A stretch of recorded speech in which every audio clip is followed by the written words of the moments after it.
Okay, hello, folks. This is Dr. Garrett Smith, aka the Nutrition Detective, around these here YouTube parts, and this is the 5th of 6 episodes here from Idaho, where I'm visiting, and we have slow upload speeds, so we're doing it without video. So anyway, today, don't have any testimonials today. I didn't remember to ask Sarah for them. But we have some interesting papers to go over.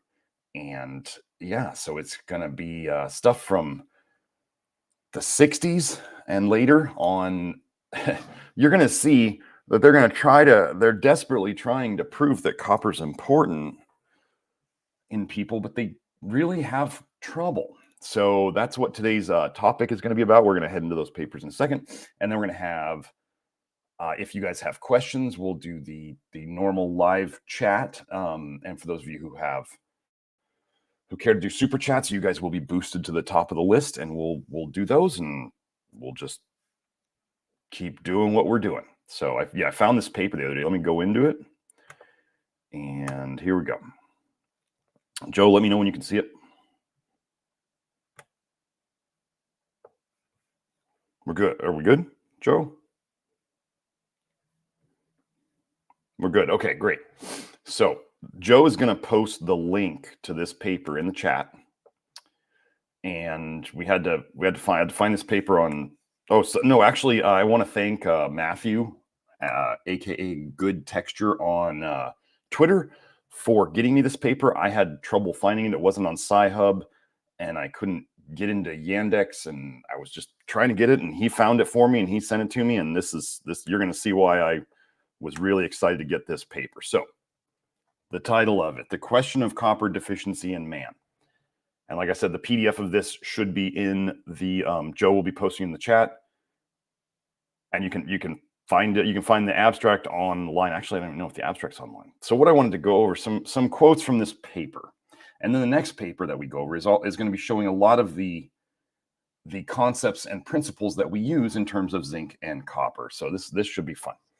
This first quote, I posted this on Twitter. The existence of copper deficiency in man has been a subject of controversy almost as long as copper has been known to be an essential nutrient. So I want to just, if you don't catch the misalignment or the lack of alignment in that statement, if the existence of copper deficiency has been a subject of controversy, how is copper known to be an essential nutrient? So they're starting this paper saying, we believe that copper is very necessary, but we're going to admit that there's a lot of doubt. Okay. Now, I'm not going to say here that I have not decided yet to say that copper is not essential. However, as we proceed in this work, I'm seeing more and more people who achieve what they would call low blood copper or low serum copper with no copper problems. I saw a gentleman yesterday who has been working with me for, gosh, is it 14 years now? And his serum copper was 54 yesterday, which is actually technically copper deficient. And we have solved nearly all of his major health issues. And the only time his health issues creep back is when he knows this, when he eats wrong. He said this to me yesterday during our consult. He said, if I eat wrong for too long, the symptoms come back. But if he does the right things, they don't come back. So he knows that it's a nutritional thing. He's also very sensitive to things. And he used to be an undertype, an underweight type, and now he's not. So I've talked about fixing that. But he is technically copper deficient, and we've had other people who are, and if you don't understand what copper deficiency is, they've lowered, just so you guys know, I want serum copper below 90. The normal range for copper on LabCorp's tests right now, what they list as normal, is 80 to 158. Now, I will let you know, I've only seen about 2 people in my life over 158. No, I'd probably say 5. I could probably count them on one hand. These people are really messed up. People over, well, 90 is where I start seeing copper toxicity issues. And then we bring them down. So you'll see that this range has been fairly steady for a long time. That means that 95% of people, I want you to understand what that normal range means. They're saying 95% of people fit within 80 to 158. 95% of people. So only 2.5% of people are below 80, and 2.5% of people are above 158. Okay, so first we're going to hit on, they're going to tend to cover the animal stuff first. Look at this quote. It now seems appropriate to ask once more whether or not copper depletion occurs in human subjects. Wow, this is the 60s and they were still questioning, does copper depletion happen? Is copper deficiency a thing? And what you're going to see on all of this is that they generally have to give something they have to cause something other than lack of copper in the diet to cause copper deficiency, especially in humans, and most of the time in animals.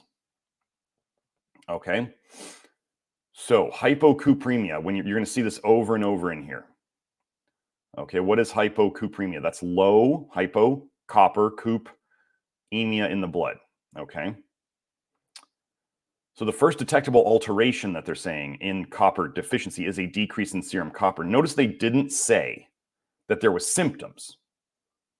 They're saying that we measure a decrease in the blood copper, and they're saying that that's a problem in itself when there's no symptoms of it. Pay attention here. When pigs less than 1 week of age are fed a milk diet, which is what they're supposed to eat, low in copper, but supplemented with iron, the serum copper concentration decreases almost immediately and falls to values less than 20% of normal within 30 days. I want you to understand something. They're saying they gave them iron and it lowered their blood copper. So was copper deficiency the problem, or is it more likely iron that's causing the problem? The iron caused the problem. And we want iron to be good. We don't want too much iron. We don't want too little iron, but they are supplementing. We don't generally like iron supplements too much at all. But they gave these pigs an iron supplement and they saw a different problem. But what caused the problem? The iron caused the problem. Okay. Let's keep going here. When such animals are fed a milk diet low in copper but supplemented with iron, the serum copper decreases to 50% of the control values within 5 days. This is again the blood copper. We're going to go over, just like vitamin A, folks. Blood copper does not reflect what is going on in the tissues or what is going on in the liver. It's the best thing we have because nobody's going to be biopsying tissues and liver for copper or vitamin A. So we have to go by the serum or the blood test, okay? So it decreases to 50% of the control values within 5 days. So the pigs that didn't get iron, their serum copper stayed normal. The ones who got iron had the serum copper drop. So it's an iron problem, okay? During the next 35 days, there is a more gradual decline in serum copper to about 20% of normal. Notice how they haven't said that these pigs are having problems yet. Okay.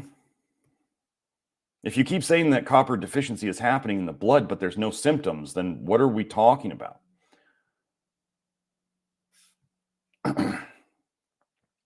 The rate of decline, again, the rate of decline in serum copper, blood copper, serum iron, red blood cell copper, and volume of packed red blood cells with time in 5-day-old pigs fed a milk diet supplemented with iron. So all these things are decreasing.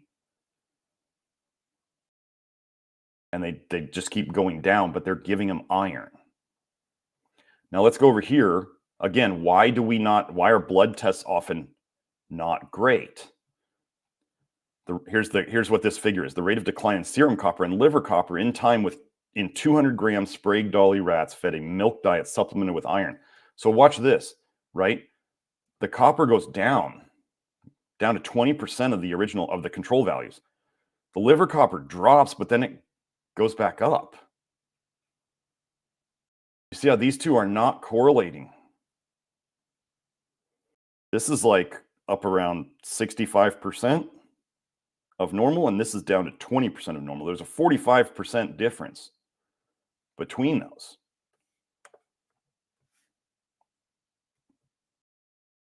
Let's keep going. Again, and pigs are not humans. Okay, this is important. This is what they're saying is in that table. When semi-mature rats, figure 2, reared on a normal diet are fed a copper-deficient diet, liver copper decreases to about half the control values within 20 days. So this was the rat study. A more gradual rate of fall than that observed in serum copper. Thereafter, further depletion of copper in the liver does not occur under these particular experimental conditions. So the liver does not keep getting more deficient of copper. Again, same thing in animals fed a milk diet supplemented with iron. Anemia begins to develop after about 30 days. So they're giving, the iron is causing the problem. Now, again, we're talking about pigs and rats here. They talk about some different animals. They say the reason for this difference in red cell morphology or sizes and shapes from species to species is unexplained. So apparently, copper deficiency in animals, supposedly, it doesn't show up the same at all. But do they feed all these animals different diets? Yeah. Probably the copper, I have not gotten into this, but the copper deficient diets are probably, they're problematic in other ways, just like the supposedly vitamin A deficient diets probably have hidden vitamin A in them, and they're always zinc deficient. The zinc deficiency thing is going to show up as we go on into the second paper. Okay. This is just more on the different animals. I want you to pay attention to this one. The failure of a copper deficient pig. So they're saying the pig is copper deficient. To respond hematopoietically, they mean the blood. The blood cells are not responding to the administration of copper after iron had been withdrawn from the diet. So they probably induced the copper deficiency with iron. They take out the iron for 5 days and they give the copper, and nothing happened with the red blood cells. Then after they discontinued the administration of copper, they stopped giving the extra copper. The anemia was alleviated by the administration of iron, even though the animals had received 30 milligrams of iron per kilogram body weight for 69 days prior to copper therapy. All that's saying is that something's very wrong. Something's very wrong with the liver. What is the big controller of your red blood cells? It's your liver. The liver kind of rules the blood. Okay, so nothing else on that page. So that's the animal stuff. I'm just saying in the animals, these animals are not the same as humans. They're not. It seems like, what was it, sheep or goats? If you don't give them copper, they get messed up. Well, that's not humans. We don't give humans copper. We have see people not take copper and antagonize the heck out of copper and get better. So let's go in. This is where it starts to get interesting. So now we're into humans. Dietary copper requirement in adults. The average dietary intake of copper is of the order of 2 to 5 milligrams. That's the average dietary intake, okay? That's not what we need. That's what people eat. If you are eating anything like a normal diet, as they're going to say, you do not have a copper deficiency in your diet. So the next thing, adult subjects are in copper balance. That is, the total amount of body copper does not increase or decrease over time. Well, we know this isn't true. The amount of copper ingested being equal to the amount excreted. So they're saying how much they see going in the mouth is the same as what's coming out. Does that sound like the body wants it? If what we take in is the same as what we excrete, does that sound like the body's holding on to a lot of it? We have estimated that of the 2 to 5 milligrams of copper ingested daily, 0.6 to 1.6 milligrams is absorbed, From 0.5 to 1.2 milligrams is excreted in the bile. 0.1 to 0.3 milligram passes directly into the bowel. And 0.1 to 0.6 milligrams appears in the urine. Body's working hard to get rid of a lot of it. Are you catching that?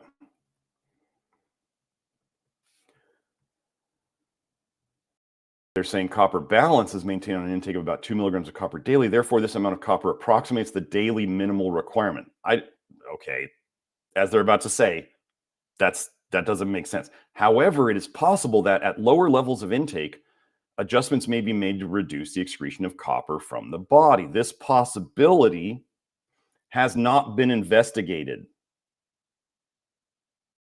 So they haven't done a low copper diet to investigate this. Kind of like the old studies, they would try to avoid doing vitamin A depletion studies because they said, oh, it's going to cause problems. We better not do it. What do we work on fixing in people? Vitamin A toxicity and copper toxicity. What are the studies that they didn't do on human depletion studies? They didn't do vitamin A and they didn't do copper. They did vitamin A depletion studies a couple times, and they always found that there was no problem created unless the diet was deficient in other ways. So they're saying if this occurs, which we don't know because we didn't study it, then the daily requirement of copper for the adult would be less than 2 milligrams and might be negligible. Did they just say that copper might not be necessary? Is that what they just said? I'm pretty sure that's what they just said. It's possible that we might not need hardly any copper at all. Okay, copper is widely distributed in foodstuffs. It's in plant foods, okay? The lowest copper diet would be an all muscle meat diet, okay? And a diet of even mediocre quality contains 2 milligrams. So all these people out there on the interwebs saying, you got to eat more copper, you got to get more copper. No. They're poisoning you. Therefore, it would seem that a deficiency of copper of any magnitude would not be likely to occur in adult subjects as a consequence only of reduced dietary intake of the element. They're saying copper deficiency is extremely difficult or not expected to happen just from a lack of it in the diet. And that a normal diet is not going to be deficient in copper. So any of you out there supplementing copper, it's going to end badly, especially after you see what it accumulates in the liver. Infants, we're gonna get you're gonna have to use your brain here. Infants during fetal life, so when it's still in the womb, baby's still in the womb, the concentration of copper in the liver increases to a value at term which is 5 to 10 times the adult liver. Copper lovers are going to say, "Oh, this is good," and that's what these authors try to justify.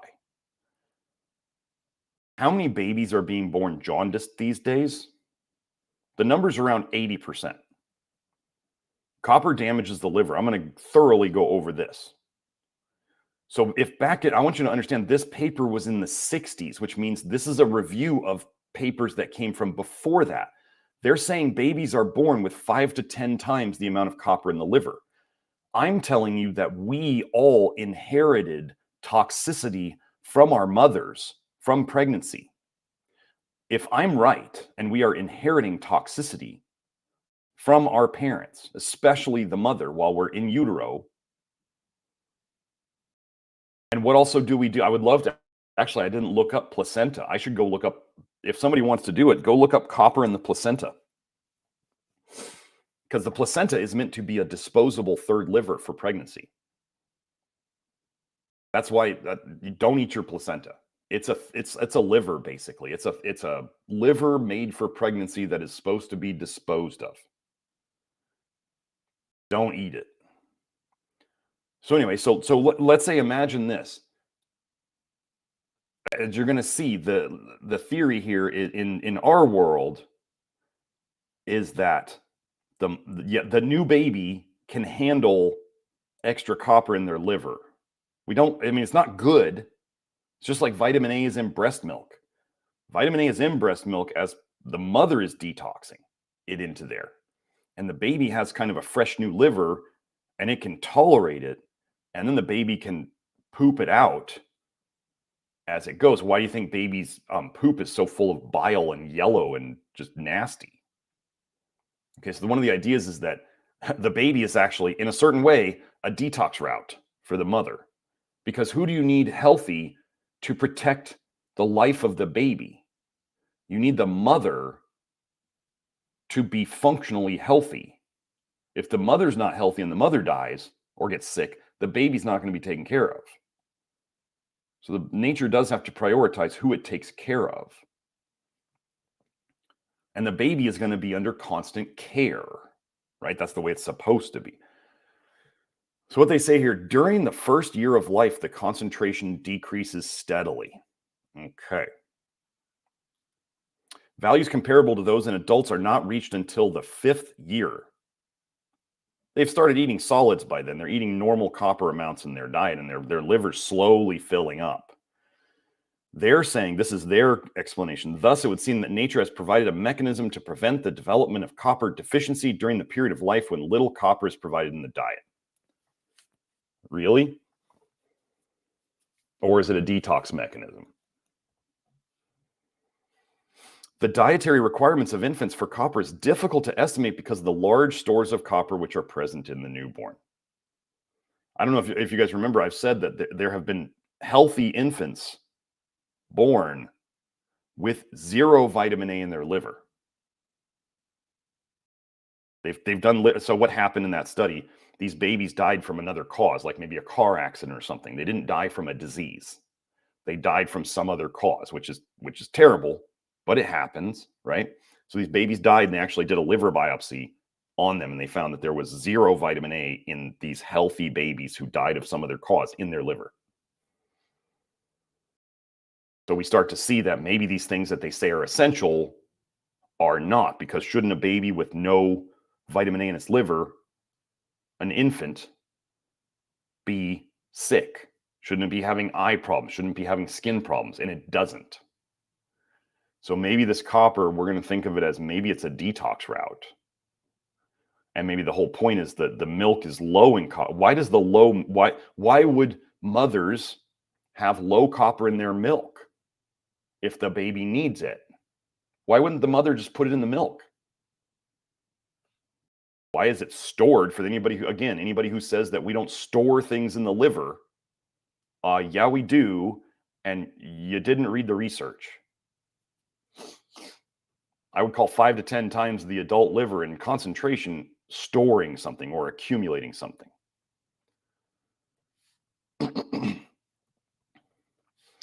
Okay, so they're talking here about what they think infants need. And then they say, however, these estimates may be somewhat high in view of the studies of Wilson and Leahy.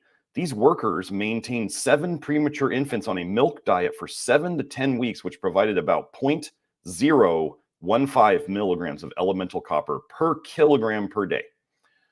A control group of 5 premature infants received an average of 0.173 milligrams of copper per kilogram per day. I want you to understand this is 10 times difference, right? Actually, it's more than that. It's 11. Is it? Yeah, it's like 11 times. No differences were noted between the two groups in serum copper or hemoglobin concentrations. 11 times less copper resulted in no difference.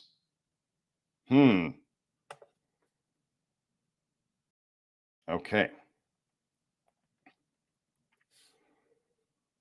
Well, they're talking about babies again. From these considerations, a dietary deficiency of copper would not be expected to occur very frequently, if at all.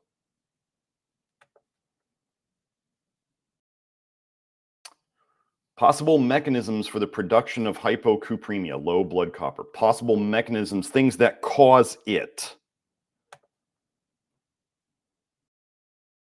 The inability to synthesize ceruloplasmin. So ceruloplasmin, in my opinion, is a protein made by the liver to bind to copper to protect you from it floating around free in the blood. And you'll see this in Wilson's disease.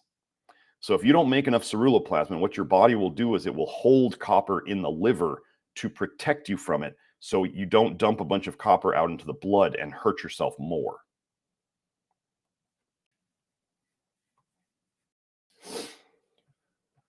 So I want to, they're saying, pay attention to this. The hypocupremia, so the low blood copper observed in animals fed diets deficient in copper, is an example of an inability to synthesize ceruloplasmin due to a deficiency of copper. But you don't need I hope you understand this doesn't make sense. The liver makes a protective protein. It'd be like your liver doesn't need to make retinol binding protein if you don't eat vitamin A. You don't need to protect yourself with retinol binding protein from vitamin A if you don't eat vitamin A. You don't need to make ceruloplasmin in your liver if you're not putting copper in. Does that make sense? And then, yes, there are diseases where you don't make ceruloplasmin and you get copper toxicity faster. So, ceruloplasmin is a protein. So what might you expect? So I don't know if you guys know this, but retinol binding protein, which is the protein made by the liver to protect you against vitamin A. If you do not get enough zinc, you don't make enough retinol binding protein. And if you don't eat enough protein, you don't make enough retinol binding protein. So what might be coming up here? If you don't eat enough protein, you don't make enough ceruloplasmin. If you don't make enough ceruloplasmin, your liver holds on to copper and doesn't let it out. And then you see in the blood what they call a copper deficiency. Well, let's read this. Protein deficiency could occur as a result of dietary deficiency, obviously, failure in absorption, okay, or excessive loss from the body. Under these conditions, the hypocupremia, the low blood copper, would be associated with hypoproteinemia, particularly hypoalbuminemia, and would not respond to the administration of copper because it's not a copper deficiency. The hypocupremia, which occurs in animals fed a low-protein diet, may be cited as an example of hypocupremia due to the inability to synthesize apoceruloplasmin as the consequence of a deficiency of protein. How many times in these live streams am I going to go over all these diseases that are caused by a lack of protein and a lack of zinc? Where do we get zinc mainly? Animal protein, meat. Okay.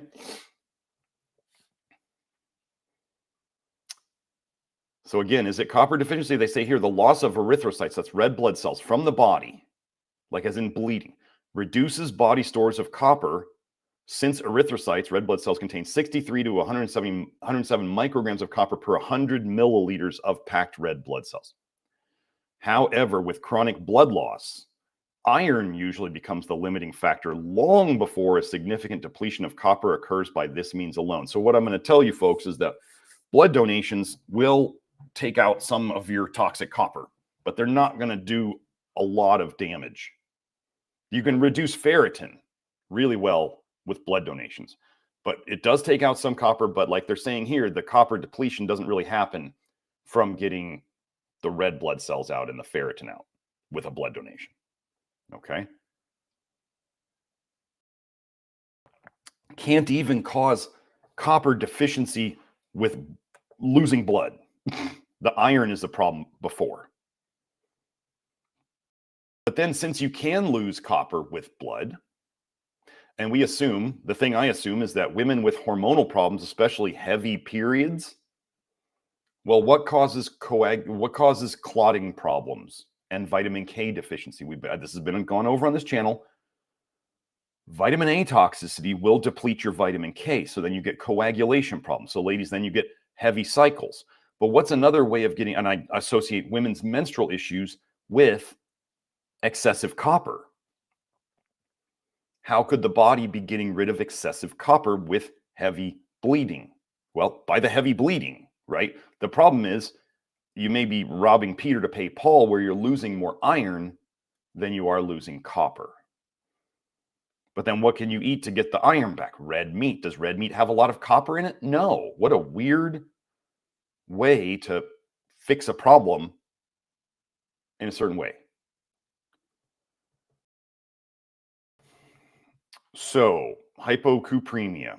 Since hypocupremia, low blood copper is the sine qua non, it means like the most obvious giveaway, dead giveaway sign. Like there's nothing else that is more obvious, is what they're saying. Since hypocupremia is the sine qua non of copper deficiency in animals, and is one of the earliest detectable manifestations of copper depletion. Okay, so you stop feeding the animals copper and they get lower blood copper. But that doesn't mean there's any problem. You understand? They're saying low blood copper, but they just keep saying not enough copper causes low blood copper, but they're not saying it causes any problems. They keep repeating this. The occurrence of, so they're saying low blood copper is the sign of copper deficiency in animals and is one of the earliest detectable signs or signs of copper depletion. The occurrence of copper deficiency in human subjects in the absence of hypocupremia, low blood copper would seem unlikely. So they're saying, like, again, with all the interwebs people pushing all this copper, if you don't have copper deficiency in your blood, you don't have copper deficiency symptoms, right? That's what they're saying. So if you have quote unquote normal copper, they're saying there shouldn't be any copper problems. This is what I talk about, and this they're giving it away.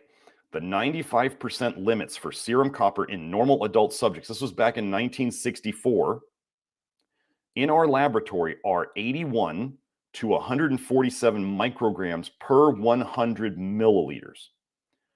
LabCorp currently 80 as the bottom range to 158 micrograms per deciliter, which is a tenth of a liter, which is 100 mils. So what I say is one of the reasons they pick this 95%. They are not after health, folks. They are after statistics and making sure that they can hide the poisoning. So if I'm saying people are becoming more toxic, does it make sense that the 95 excuse me, that the 95% range would be shifting upwards? Does that make sense?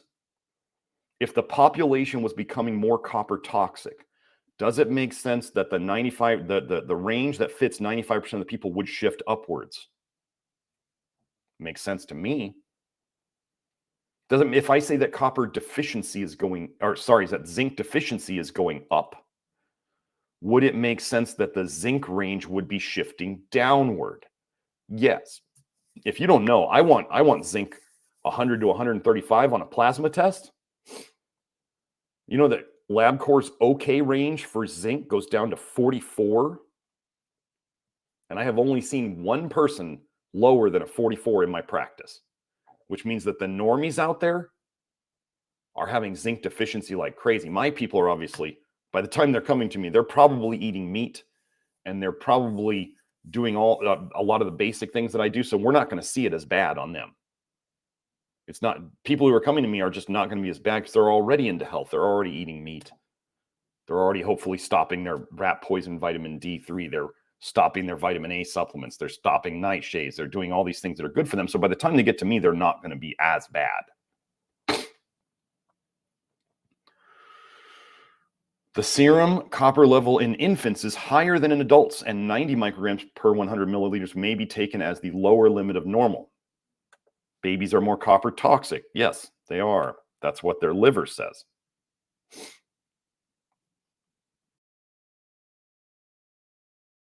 As we're going to go into here,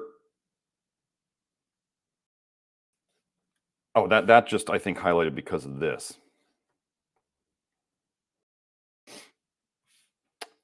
Of the many serum copper determinations performed in our laboratory over the past 20 years. Now, remember, these guys like copper. Levels considered to be hypocupremic have been observed only in patients with the conditions listed in Table 3. We have not observed hypocupremia in patients with alcoholic cirrhosis of the liver, scurvy, or malnutrition. They haven't. Of all the people they've tested, well, wait, they found 2 normal adults with copper deficiency, 16 babies. Notice they're not saying diseased. 16 of the 17 babies were low in copper. Wilson's disease. I want you to pay attention here. Wilson's disease is a disease of excessive copper accumulation in the liver. They don't make ceruloplasmin well. 37 of the 45 Wilson's disease people who are accumulating excess copper either in their liver or their brain or both, 37 of the 45 of them looked low on their blood test while they're accumulating it in their liver. Kidney problems, 17 of the 23 were deficient, supposedly. Tropical sprue, this is a digestive condition, half of them. Pernicious anemia, supposedly a autoimmune condition causing B12 deficiency. Well, autoimmunity is toxicity.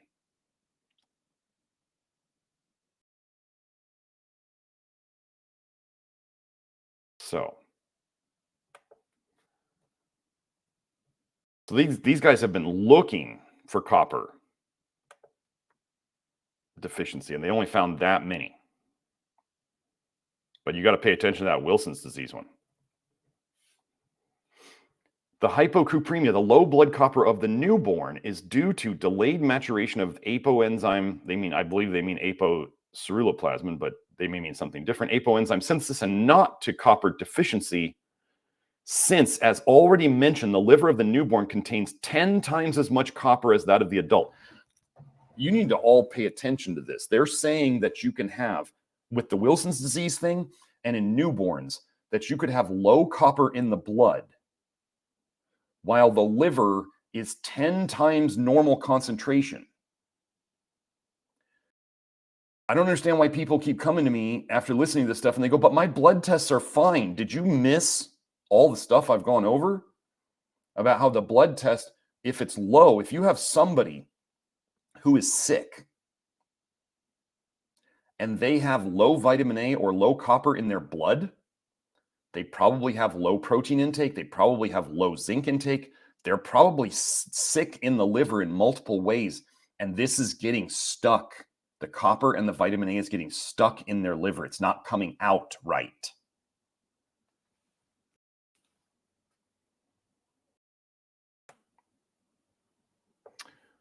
Wilson's disease, again, hypocupremia, low blood copper, is observed in about 80% of patients with Wilson's disease. As in the newborn, the hypocupremia, the low blood copper, is due to an impaired ability to synthesize ceruloplasmin, so the copper is stuck in the liver. And it's the liver's problem. Oh, wait, don't forget. We have the chicken study, what I call the infamous chicken study, that showed that when they put chickens on a low vitamin A diet, their ceruloplasmin production went up. Pay attention to what I just said there, because the protocol people out there quote cell studies trying to say that you need vitamin A to make ceruloplasmin. In the study I quote, the only one I can find on this was a chicken study where they put some of the chickens on a low vitamin A diet. And those chickens at the end of the study had higher ceruloplasmin than the normal fed chickens. So the only study on actual living creatures looking at vitamin A intake and ceruloplasmin supports what we do, not a cell study of retinoic acid, which is what they use. We would call it duration paradox. So if the duration paradox holds true here, which is saying that cell studies often show the opposite of what happens in actual whole animals or whole humans, it holds true here. If you don't know the duration paradox, I'm going to explain it very quickly here, which is in cell studies versus whole animal, the opposite of what the cell study is often true. In short-term studies where it shows a benefit to something that we believe is toxic, long-term studies will show that it's actually toxic. And the other idea is that the very thing that's something non-essential, whether it's an herb or a supplement or a medication, the symptom that it is often used to fix will end up being something that it causes later on as you keep taking it for longer and longer. So that is what I call the duration paradox, and it holds absolutely true for ceruloplasmin in the research, as far as I'm concerned. So let's go over this. So they have low blood copper. But wait, the tissues of patients with this disease contain excessive amounts of copper.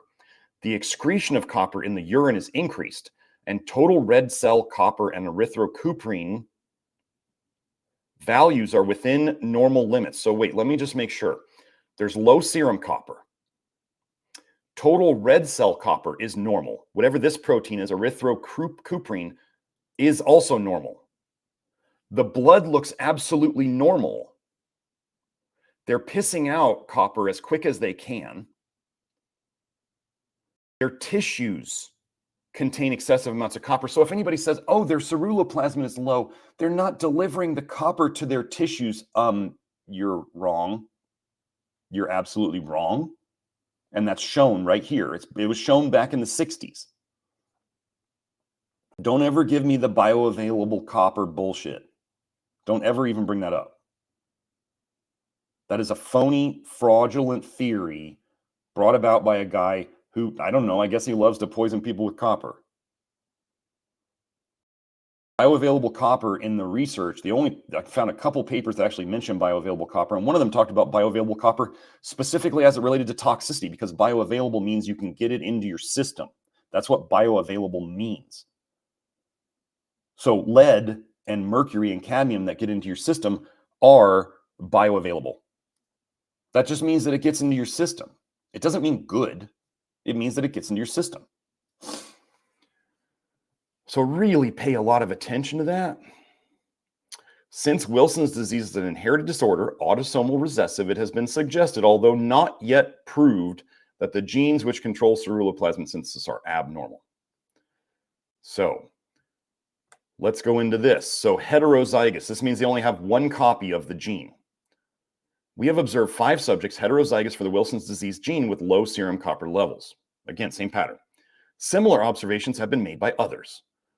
Copper excretion in all the subjects was found to be normal both before and after the administration of BAL. I didn't see what BAL was, and I'm not going to go look it up. Apparently, in some subjects heterozygous for the gene, the capacity to synthesize ceruloplasmin is limited in the absence of other evidence of alterated copper metabolism. So we're going to see now that people can collect copper in their liver and tissues if they don't make ceruloplasmin. And that's the homozygous. They have 2 copies. We can see that heterozygous people aren't making ceruloplasmin as well, and they accumulate copper in their tissues and their liver with their blood 80% of the time, it sounds like, looking normal or even low copper in the blood. You ever heard of hidden copper toxicity? Well, this would be the blood looks fine, because where do they measure for it? In the blood.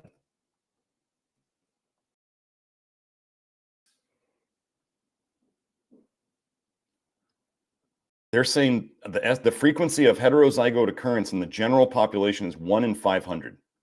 1 in 500 people have this genetic setup. As we'll see later, they say, I think 1 in 90 is either heterozygous now or homozygous. It means they either have 1 or 2 copies. If you have 2 copies, that's the strongest you can get, not in a good way. So we have observed 2 apparently normal healthy men in a group of 235 normal subjects with low serum copper and ceruloplasmin levels. In one of these, the serum copper level was as low as 35 per 100 mil, and the ceruloplasmin level 7 milligrams per 100 mil on one occasion. I've seen as low as, I think, one woman told me she was down to 10. And I just told you about that other gentleman yesterday who was at 54. They do not have copper toxicity problems. Do you want to know what happens when people, this should make sense to you, right? If people actually have a copper deficiency, like a legit one, they should eat better. They should feel better eating high copper foods. Do you want to know what always happens with these types of people in my work? They tell me that eating high copper foods makes them feel worse. And they feel better on copper antagonists, things that help block copper absorption or help increase copper excretion. So now we go into kidney conditions. Well, if your liver can't handle getting rid of toxicity, where does it go? It goes to the kidneys. So look at this. The serum copper volume of packed red blood cells. So serum copper, they measured volume of packed red blood cells. This is like a marker of, they're kind of looking at anemia, how many red blood cells you have in the blood. Reticulocytes and urine copper in a patient with the nephrotic syndrome before, during, and after the administration of copper.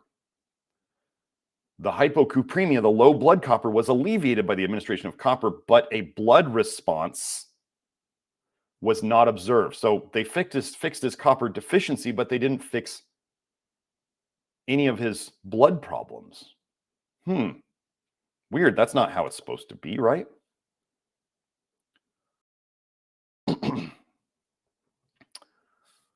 We have observed, so where do you think this copper went? We have observed a second patient in whom there was no increase in serum copper after 5 days of treatment with 60 milligrams of copper sulfate per day given orally. No increase in the blood copper. Where do you think that copper went? Yeah, Hope said that was her that had less than 10 blood copper. I didn't want to say it was you, Hope, but yes, it was you, Hope.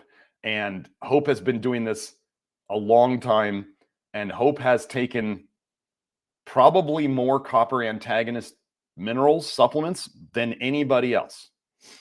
And she absolutely knows that she still has a lot of copper in her, and she'll dump it, and she is very intuitive in dosing her copper antagonists. Well, this is part of why I wanted Hope to be a practitioner in this work, is because she understands a lot of this from her own personal experience. And yeah, she knows that she's not typical, but Hope also has proven my theories out in the real world. Absolutely. But so if they gave this person 60 milligrams of copper sulfate, just so you know, normal copper sulfate supplements are like 2 milligrams. Like that's a pretty normal copper sulfate supplement. They gave this person 60 milligrams and didn't see their blood copper go up. Where do you think that copper went? It went into their liver and tissues. Where do you copper revolution people think all that copper you're taking is going? If you don't have high blood copper, it's going into your liver and tissues, and it's going to cause problems. I feel really bad for the copper revolution people. Boy, the toll is going to be paid for them. Okay, let's have fun with this one. Tropical sprue. It's an intestinal condition. Hypocupremia, low blood copper, has been observed in 15 of 29 patients with tropical sprue and megaloblastic anemia. 4 patients were given 1 milligram of copper as copper acetate intravenously. So it's bioavailable. It's in there daily for 10 days. In 2 patients, the parenteral administration of copper. Parenteral just means you're taking it in some way other than via your cake hole, your mouth. The parenteral administration of copper failed to increase the concentration of copper in the serum. Gosh, why did the body take the copper out of the blood, and where did it put it? Well, we know now. In the 3rd patient, there was a modest increase. In the 4th patient, the administration of copper was followed by a prompt and sustained increase in the serum copper level. Note they didn't say any change in the symptoms. And we got bad audio. Well, I don't know. Better now? Okay, good. Notice how they never say, when they fix copper, they never say anything about the symptoms.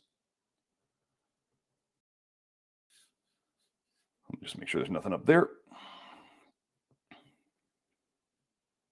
More extensive studies of copper metabolism, particularly in regard to absorption, excretion, and response to therapy, are required. These may disclose a significant degree of copper depletion in some patients, even though manifestations of copper deficiency other than hypocupremia have not yet been demonstrated in this disorder. So they're saying tropical sprue has no symptoms of copper deficiency, but half of the people with it have low blood copper. You see how this is not lining up?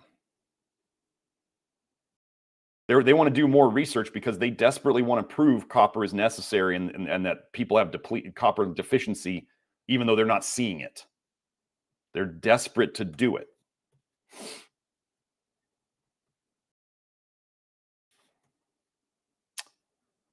In conjunction with Dr. Robert Hodges at the University of Iowa, we have followed one such patient with severe hypocupremia, low blood copper, 16 micrograms per deciliter. So Hope was down to 10. This person was at 16. Hope did not have tropical sprue. And then look at how these guys are upset. Unfortunately, with hospitalization and a regular hospital diet, so they put this guy, I don't know what this guy was eating, but they put him on a normal diet in the hospital. So he was resting, right? He was probably laying in bed all day or walking around, doing a little bit of exercise, very low stress environment. And they gave him a hospital diet. The plasma copper value began to increase even before the patient was given iron. By the time copper was administered, the volume of packed red blood cells, erythrocyte copper, and plasma copper had returned to normal values. They just put the guy on a normal diet. What if he was protein deficient? And they gave him protein, and they see all this stuff coming back to normal. This case,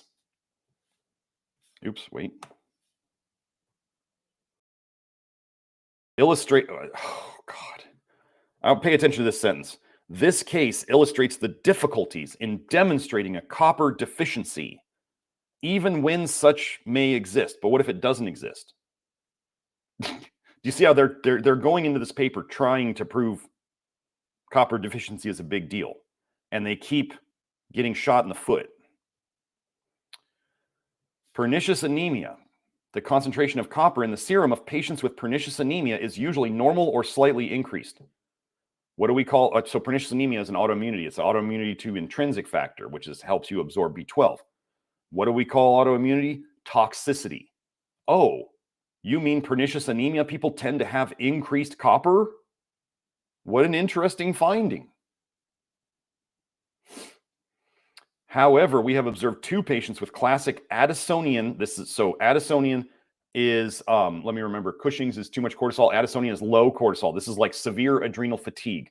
It's an autoimmune condition. Addison's is an autoimmune condition, which is then what? Toxicity. Oh, they had a second autoimmune condition, pernicious anemia. Folks, if you have one autoimmune condition, it's kind of expected that you're going to get more of them.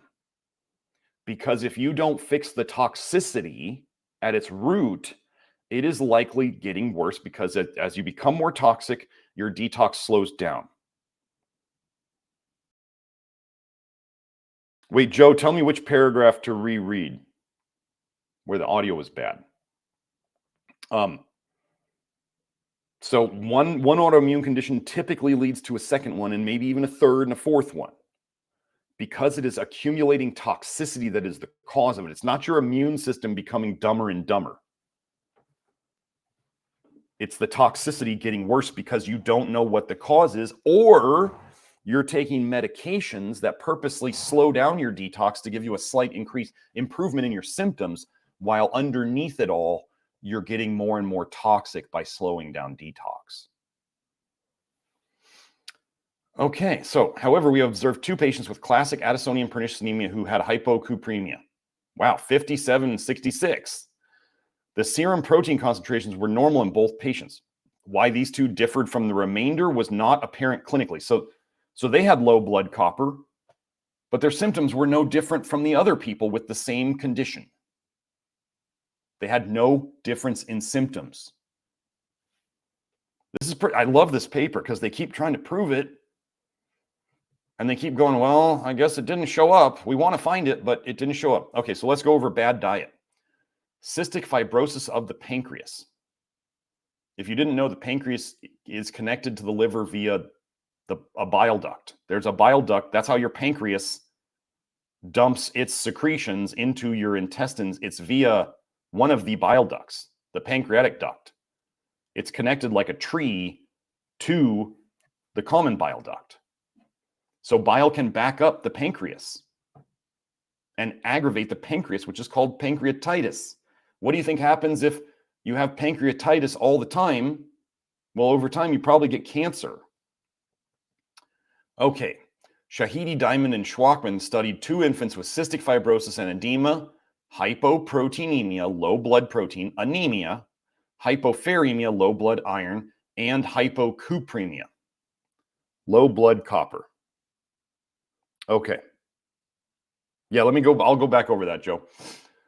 The serum copper concentration was 50 per micrograms per deciliter in one infant and 90 per 100 mil in the other.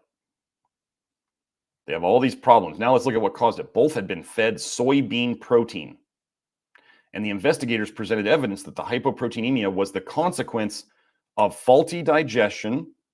Wait, I don't want that. Stop. Okay. Faulty digestion or absorption, or both, of soybean protein in the presence of pancreatic insufficiency. Soybean foods, products are garbage. They are trash garbage that ruin people's health, which is why they put them in children's formulas. The isoflavones that conventional medicine likes to talk about, that they try to say are good for women who are postmenopausal and for bone density, those are isoflavones, are phytoestrogens. They are also polyphenols. What do polyphenols do? They slow down ALDH. When we slow down ALDH, we tend to slow down bile production and dumping, and then we tend to get it eating holes in the liver and the bile ducts and getting more cholestasis. Possibly bile going back up to the pancreas. Look at this. The hypoproteinemia, low blood protein, anemia, hypopheremia, and hypocupremia, so low blood iron, low blood copper, responded to the administration of milk protein and pancreatic enzymes. I'm going to guess the protein did most of the work. They stopped feeding them total garbage protein. Soybean protein is total garbage.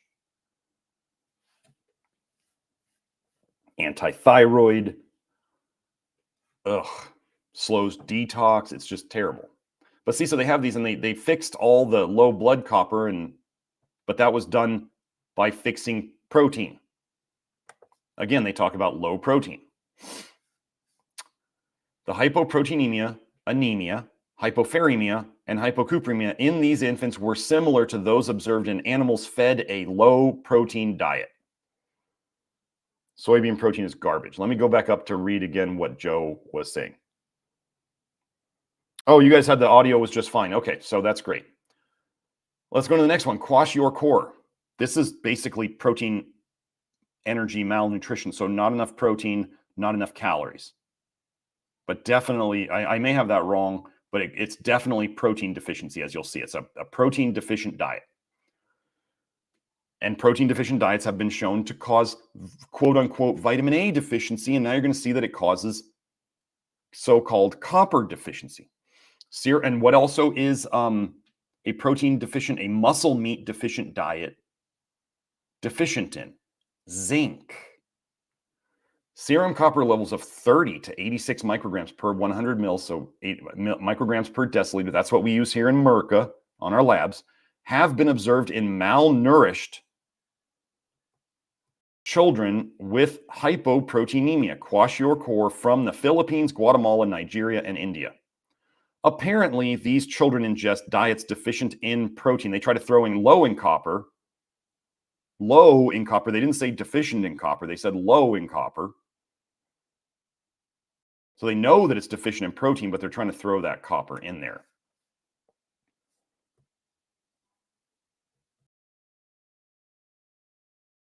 Let's see. Is there any? There we go. We have observed 2 adult patients with idiopathic, that means they don't know the cause of it, hypoproteinemia, low blood protein, with serum copper levels of 30 and 60 micrograms per deciliter, micrograms per deciliter. A similar type of patient was studied by Gross et al. And found to have a ceruloplasmin concentration of only 11 milligrams per 100 mil. And the serum copper in one of those patients studied by Holman et al. Was 70 micrograms per 100 mil or per deciliter. Apparently, the body will hold on to copper in the tissues and the liver if you don't have enough protein in the blood from whatever source, whatever cause. Okay. Okay. I think there wasn't anything else on this page, was there? Yeah. Okay.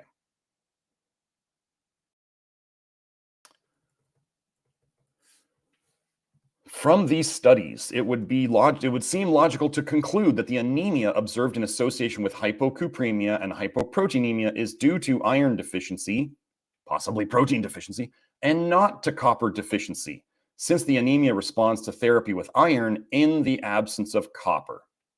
Where would you get iron in your diet best? Meat. So what if they gave these kids meat? And what does meat not have in it? Copper. Not very much. Not at all. I mean, it's not at all. It's not very much. The lowest copper diet you could probably do is either breast milk or all muscle meat diet. I don't think too many people are going to be doing human breast milk. Okay, so let's go again. The infants subsisted on a milk diet which was unquestionably low in copper, but not sufficiently low to produce hypocupremia by itself. What does milk have a decent amount of in it? Protein? They couldn't cause low blood copper on a low copper milk diet by itself. Isn't that what they showed in the animals at the start?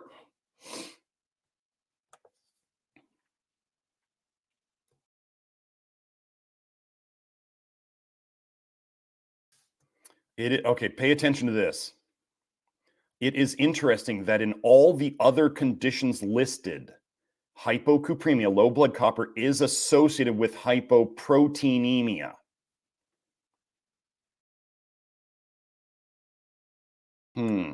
Maybe all these people out there pushing copper as helping are really just protein deficient. For whatever cause or whatever reason. Conclusions.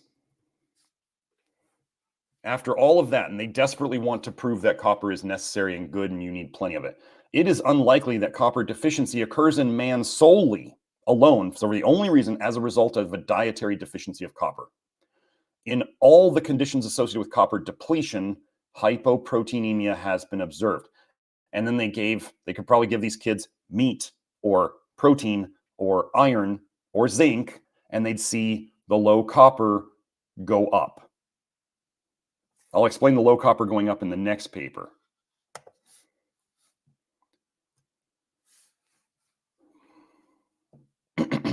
This is how bad they're looking for copper problems. More extensive studies of the copper and protein status of selected patients with kwashiorkor, iron deficiency anemia, sprue, celiac disease, nephrotic syndrome, cystic fibrosis of the pancreas, and protein-losing enteropathy, that's a disease of the guts where they're losing protein, should be encouraged. Such studies may disclose a degree of copper depletion, at least in an occasional patient, which has not yet been encountered. Wait, pay that sentence.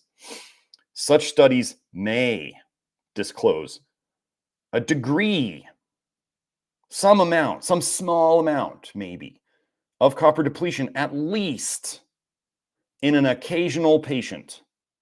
Is that not like the weakest sentence you've ever heard? Which has not yet been encountered. So we're looking for something that hasn't been found yet, that may be there, a degree of it, at least in an occasional patient.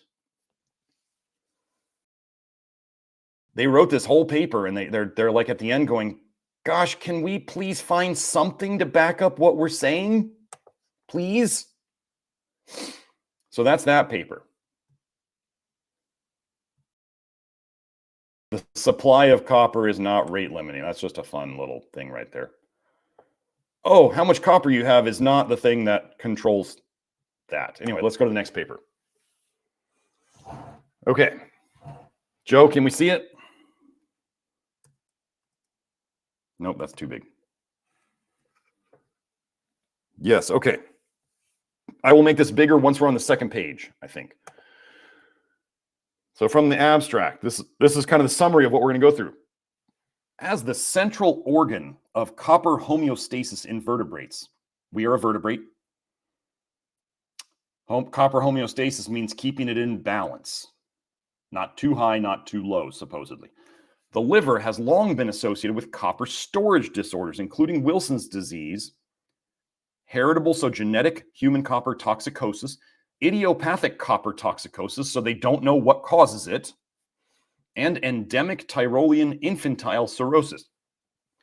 Wait, let me just make sure. They just said infants have 5 to 10 times the concentration of copper in their liver, and that was back in the 60s. That's 60 years ago, folks. Endemic Tyrolean infantile cirrhosis. Gosh, do you think too much copper in the liver, kids being born with this, could cause problems in their liver?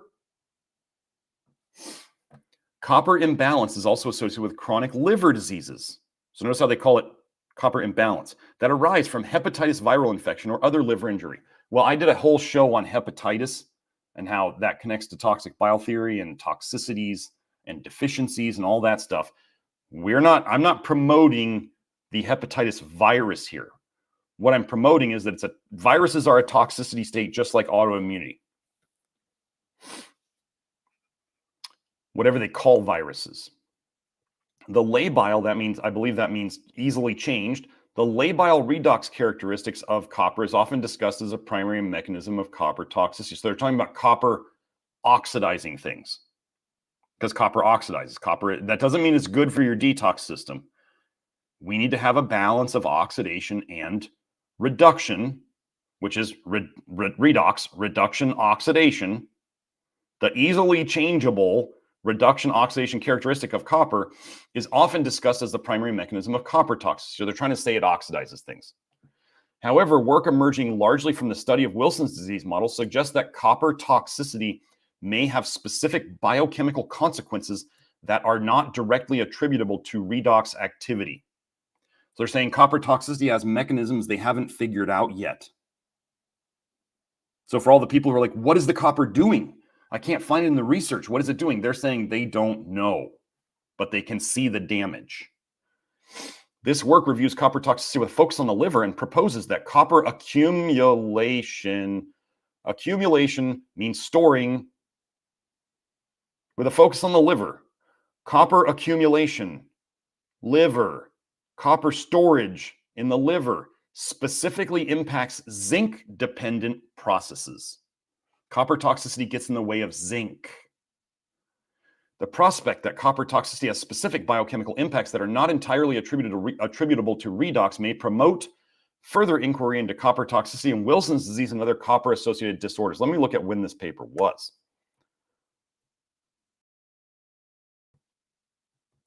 Wait, it's going to say it on here. 2021. Right here. Okay, so we're not going to go through the introduction because what they're going to do, whenever they're talking about something that's toxic, is they're going to do a bunch of apologetics and be like, copper's good, copper's necessary, we need copper for all these things. And then we're going to go into how bad copper is for you. So we already protected ourselves by talking about how good it is for you. They do this in every vitamin A paper where they're about to show you that it's bad. They do the apologetics first. And they say, here's how it's so necessary. And then they go later into, well, yeah, this was unexpected, but vitamin A looked really bad. They do it with copper too.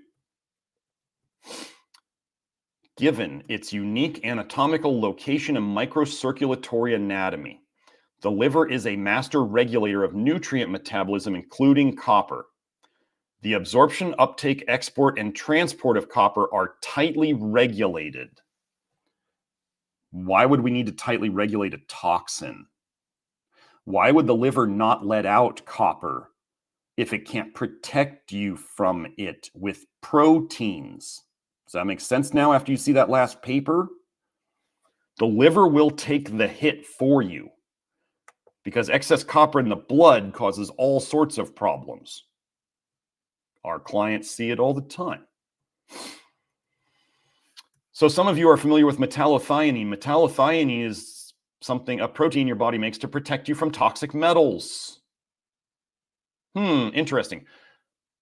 Why would copper be associated with it then? Excess copper can be sequestered or grabbed onto and held onto by metallothionein proteins, as well as exported via ATP7B, which is related with Wilson's disease, which traffics to endo or lysosome-derived compartments in the apical, bile canalicular, this is bile duct, and the bile duct membrane.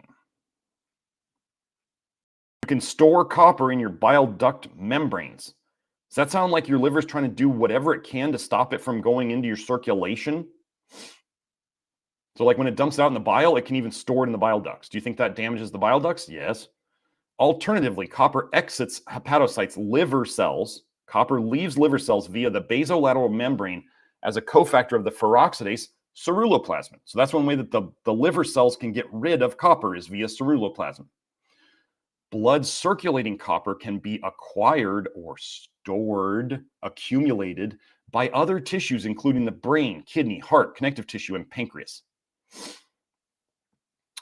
For example, high copper localization, concentration in one area, centralized, right, to lysosomes is found in the neonatal newborn cholestatic liver, toxic leaky bile liver. Wait, high copper goes along with toxic leaky bile liver in newborns, and newborns are born with 5 to 10 at least concentrations of copper as an adult? What a weird coincidence. We have 80% of babies being born with jaundice, which is a liver problem. Additionally, high cytosolic copper in cholestatic hepatocytes is similar to the diffuse localization of copper in the early stages of Wilson's disease. People without Wilson's disease are showing high copper in their toxic leaky bile liver cells. Their liver cells are actually leaking toxic bile. Let me make this a little bigger now that I can recenter this. Nope, too big. Okay, let's keep going. I guess I got to scroll. Okay. Copper toxicity. Copper toxicity in humans can be a result in mutations in genes encoding copper handling machinery. Well, let me explain this.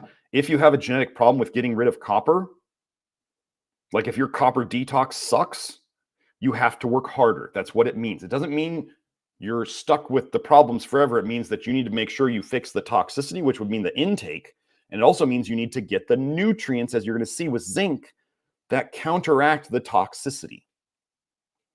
Zinc is necessary to counteract vitamin A toxicity. It's necessary to counteract copper toxicity. You're going to see that in here. In people who genetically suck at copper detox.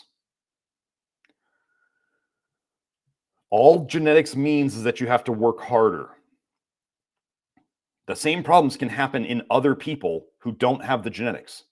Genetics loads the gun, environment pulls the trigger.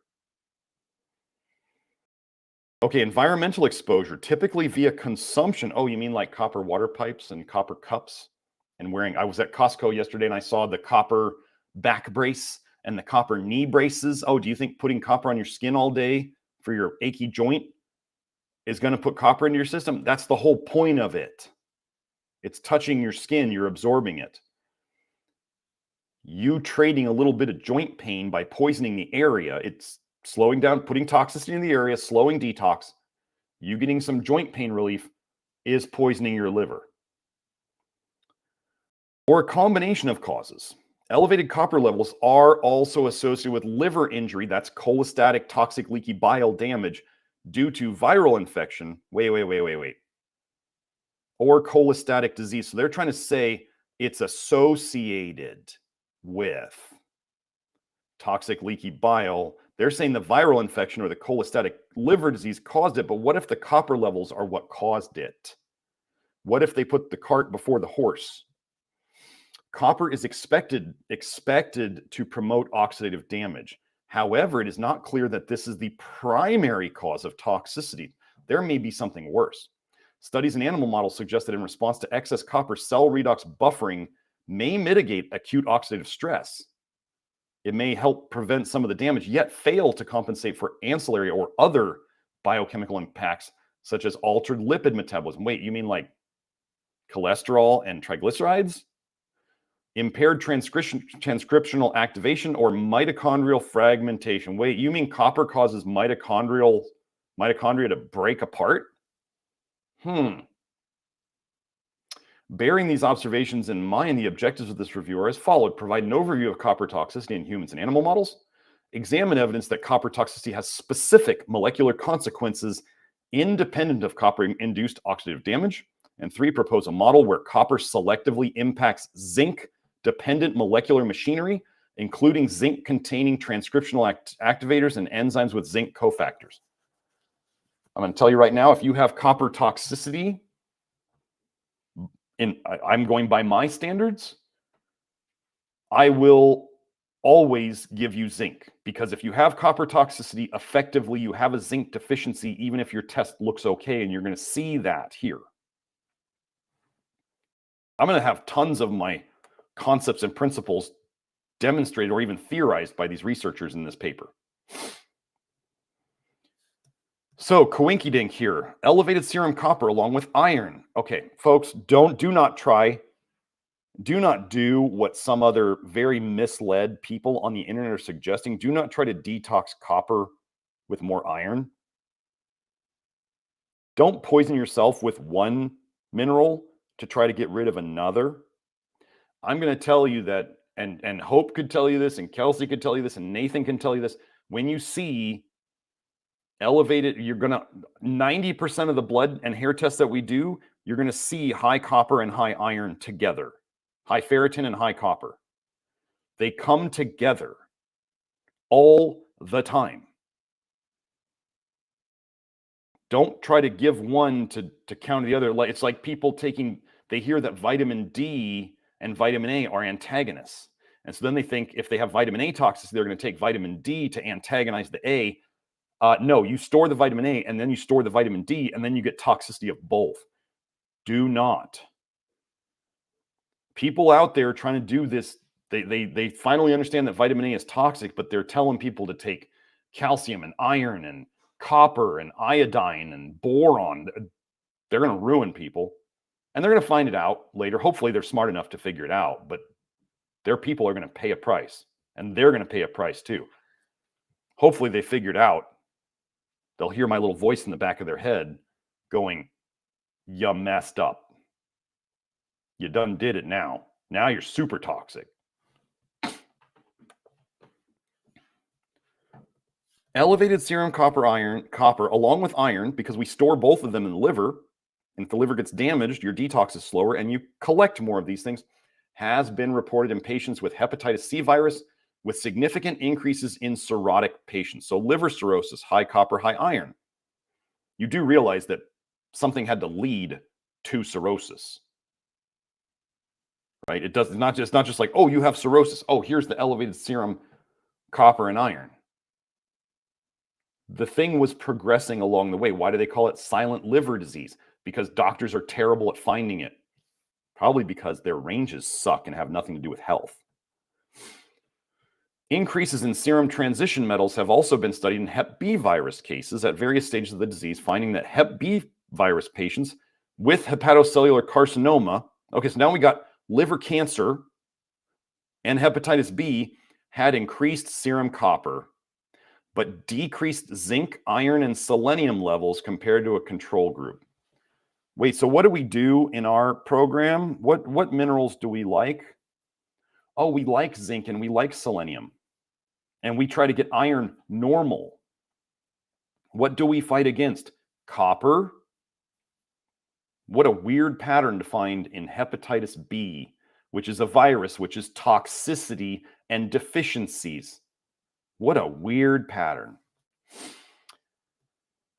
Oh, let's go more hepatitis. A study in female patients reported increased serum, blood, and urine, copper and iron.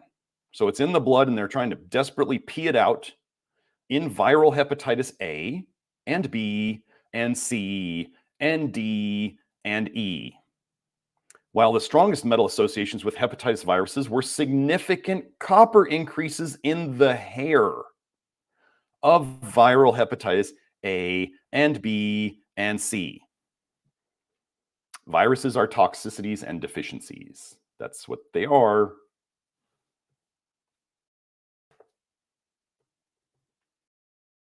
A study of liver disease progression in chronic hepatitis C virus found that liver copper content increased with the progression of fibrosis and was positively correlated with bilirubin. Where do they measure bilirubin?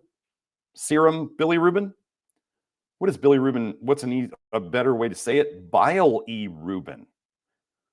So they saw that the copper content increased as the fibrosis, which is the scarring and that leads to cirrhosis. Fibrosis is the precursor or part of cirrhosis. More copper, more fibrosis, more toxic leaky bile in the blood. This was all going on before this, right? So they progressed in the liver disease. They had the liver problem starting long before this. And the whole time, more copper was accumulating in the liver. They didn't have Wilson's disease. You do not have to have Wilson's disease to get copper accumulation in your liver.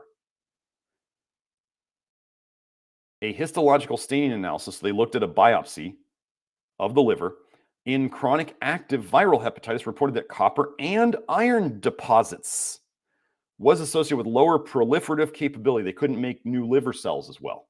Your liver is the only tissue that can regenerate. Oh, higher copper and iron deposits mean you can't regenerate your liver, suggesting copper deposition, accumulation, storing zones are associated with necrosis. That's tissue death in these cases. High copper in hepatocellular carcinoma, liver cancer, in chronic hepatitis. Oh, wait, so we have liver cancer in chronic hepatitis or cirrhosis caused by hepatitis C virus. What if these are all just the same thing? They're just different stages of the same problems? High copper in these indicated increased copper in liver parenchymal tissue with hepatocellular carcinoma, as opposed to tissue without hepatocellular carcinoma. Wait, so there's more copper in liver cancer as opposed to non-liver cancer tissue? Have you seen the research I've presented on how many cancer tissues have much higher copper than other tissues? Are you going to believe the people who say that the body put a bunch of copper there to protect you against the cancer? Or are you going to believe me when I say it's toxic and it's accumulating in these tissues and it is the toxicity that causes the problem? And cancer is toxicity storage.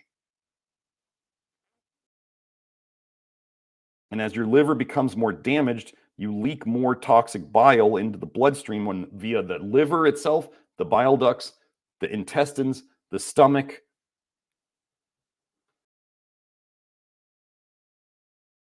So they saw increased copper in these tissues, while a similar increase in iron levels was not observed. These studies link copper accumulation with viral liver injury, so toxicity liver injury, particularly implicating hepatic liver copper in hepatitis C progression. However, a mechanism of action where copper promotes liver injury in these pathologies is not readily apparent. So they know the damage is caused. They just don't know what the mechanism is. Like if you come home, let's say you were visiting another country and you didn't follow the news, and you come home and your house is destroyed. Well, you don't know how it happened. You weren't there. Maybe you didn't watch the news, but you know that your house was destroyed. Okay, that's what they're saying here.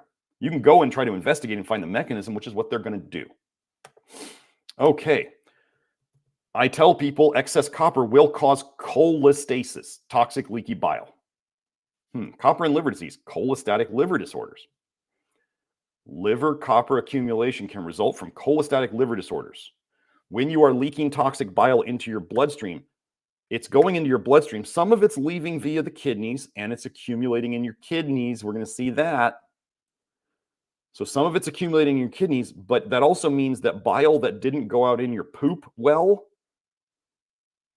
it's going to come back around to your liver. So it's like recirculating in your system, and your liver's having to deal with it over and over and over again because you don't get rid of that much of it through your kidneys or your skin. So let's see. Hepatic copper accumulation can result from cholestatic liver disorders, most notably in primary biliary cirrhosis. Oh, if you didn't know, I have a testimonial on here of a woman. She had primary biliary cirrhosis. She was a testing and consultation client of mine. She now does not have primary biliary cirrhosis based on testing, and her hepatologist has discharged her because she doesn't have the problem anymore. He asked her what she did. She said she worked with me. She worked on some of the supplements. She did the cowboy diet a lot of the time, which was just beef and beans. Did she have some nutrient-dense diet? I mean, beef and beans is a very nutrient-dense diet, but is she putting in brightly colored vegetables and liver and all that stuff? No, she doesn't eat that garbage, and we fixed the problem. So if it's biliary cirrhosis, bile duct cirrhosis, gosh, what did we just say that copper can accumulate in? The bile ducts. Do you remember that earlier? Where it appears that normal levels of biliary copper excretion, so normal amounts of copper in your bile and pooping it out, are not sufficient to remove copper accumulated in the liver. As your liver slows down, as you get more toxic, your detox becomes slower. So it is more important to not put the toxins in the first place. Now, let me be clear here. This woman had, so there's somebody out there, a very bitter person who loves to say that she thinks people are getting copper toxic from beans. This person does not look at hair and blood tests like I do. People are not becoming copper toxic from beans. Can some people feel the copper in beans and not feel good? And then what do we tell them to do? Stop eating the beans. I don't care what it is in the beans. If you don't feel good eating them, don't eat them. It's very simple. But we do see copper go down in people eating beans.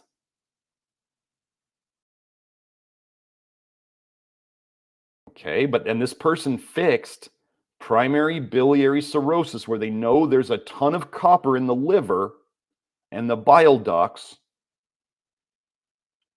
and she fixed it by eating beans like 2 to 3 times a day. So people can take the beans and copper argument that they don't prove in the real world, and they can shove it. Now, if you feel copper symptoms when you eat beans, ladies especially, then don't eat them. Eat something else. But the people who are feeling copper toxicity from beans already have copper toxicity, and they know it.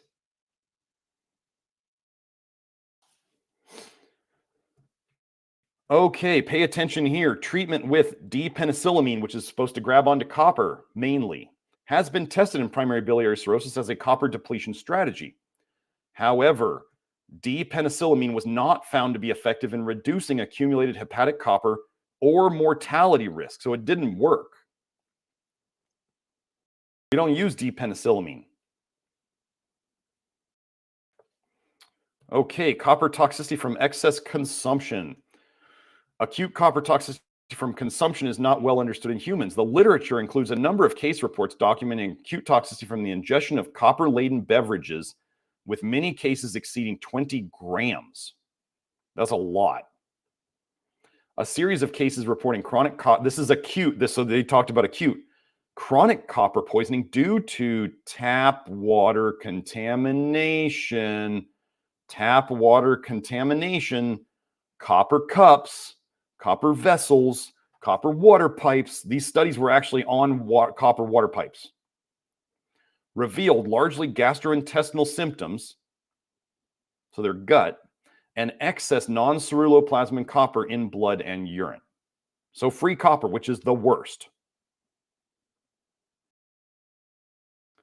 I want you to look here. Cases of intentional acute copper ingestion are often intentional self-harm, can be fatal. You can kill yourself with too much copper all at once. They took the guy who did a gallon of carrot juice and about 100,000 units of vitamin A a day. It still took him 10 days to kill himself with that. Apparently, copper, you could do it in one sitting. And are characterized by damage to the red blood cells, the liver, and the kidneys. Molecular mechanisms of such acute toxicity are not characterized. They don't know what it does. They just know they died and they suffered. Chronic copper toxicity through excess consumption has been studied in animal models. These studies examine consequences of chronic sublethal copper loading, including a series of reports in the copper-loaded rat fed 1 gram per kilogram copper for 16 weeks. This experimental series reported kidney copper sequestration in metallothionein containing granules and association with higher molecular weight proteins in the liver. Metallothionein, which is part of what helps you to detox, and it binds to and helps you detox heavy metals, toxic metals. They found a bunch of it in the kidneys, so the kidneys were accumulating copper because organ meats accumulate toxic things.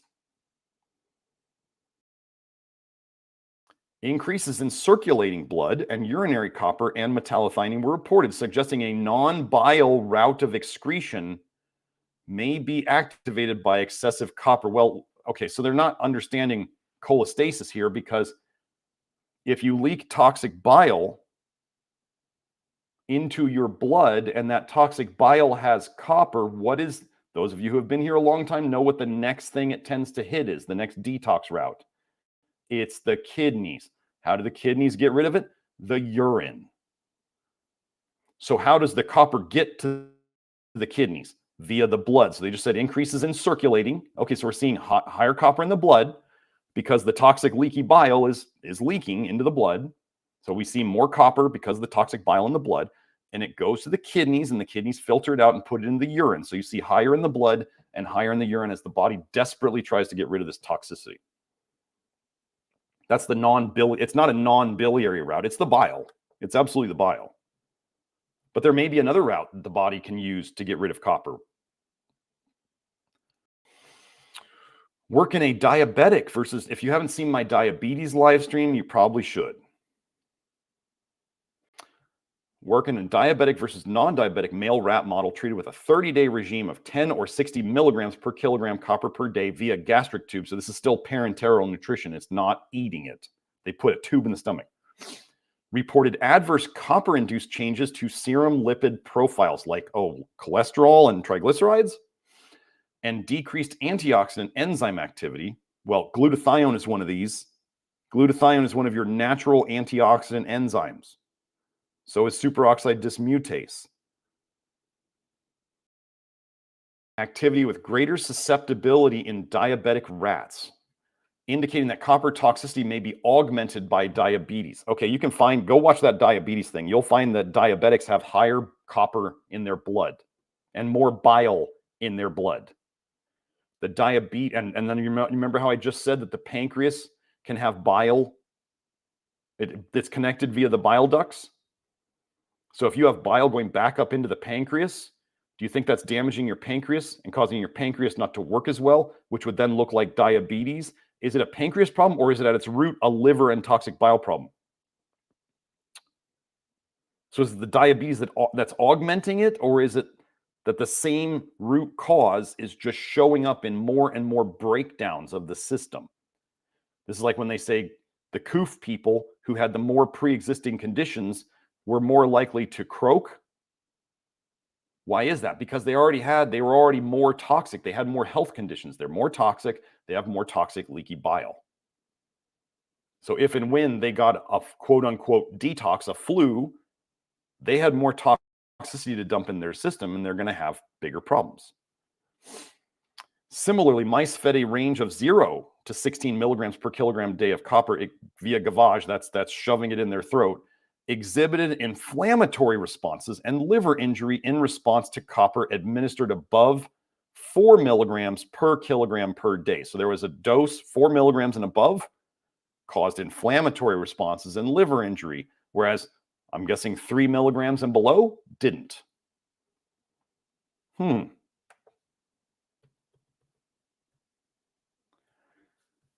another long-term dietary copper loading experience, these monkeys were fed a high copper diet that increased from 5 milligrams per kilogram per day as copper gluconate to 7.5 milligrams per kilogram. The feeding regime was maintained for 3 years, resulting in liver copper increases of approximately 5-fold. The liver doesn't store things.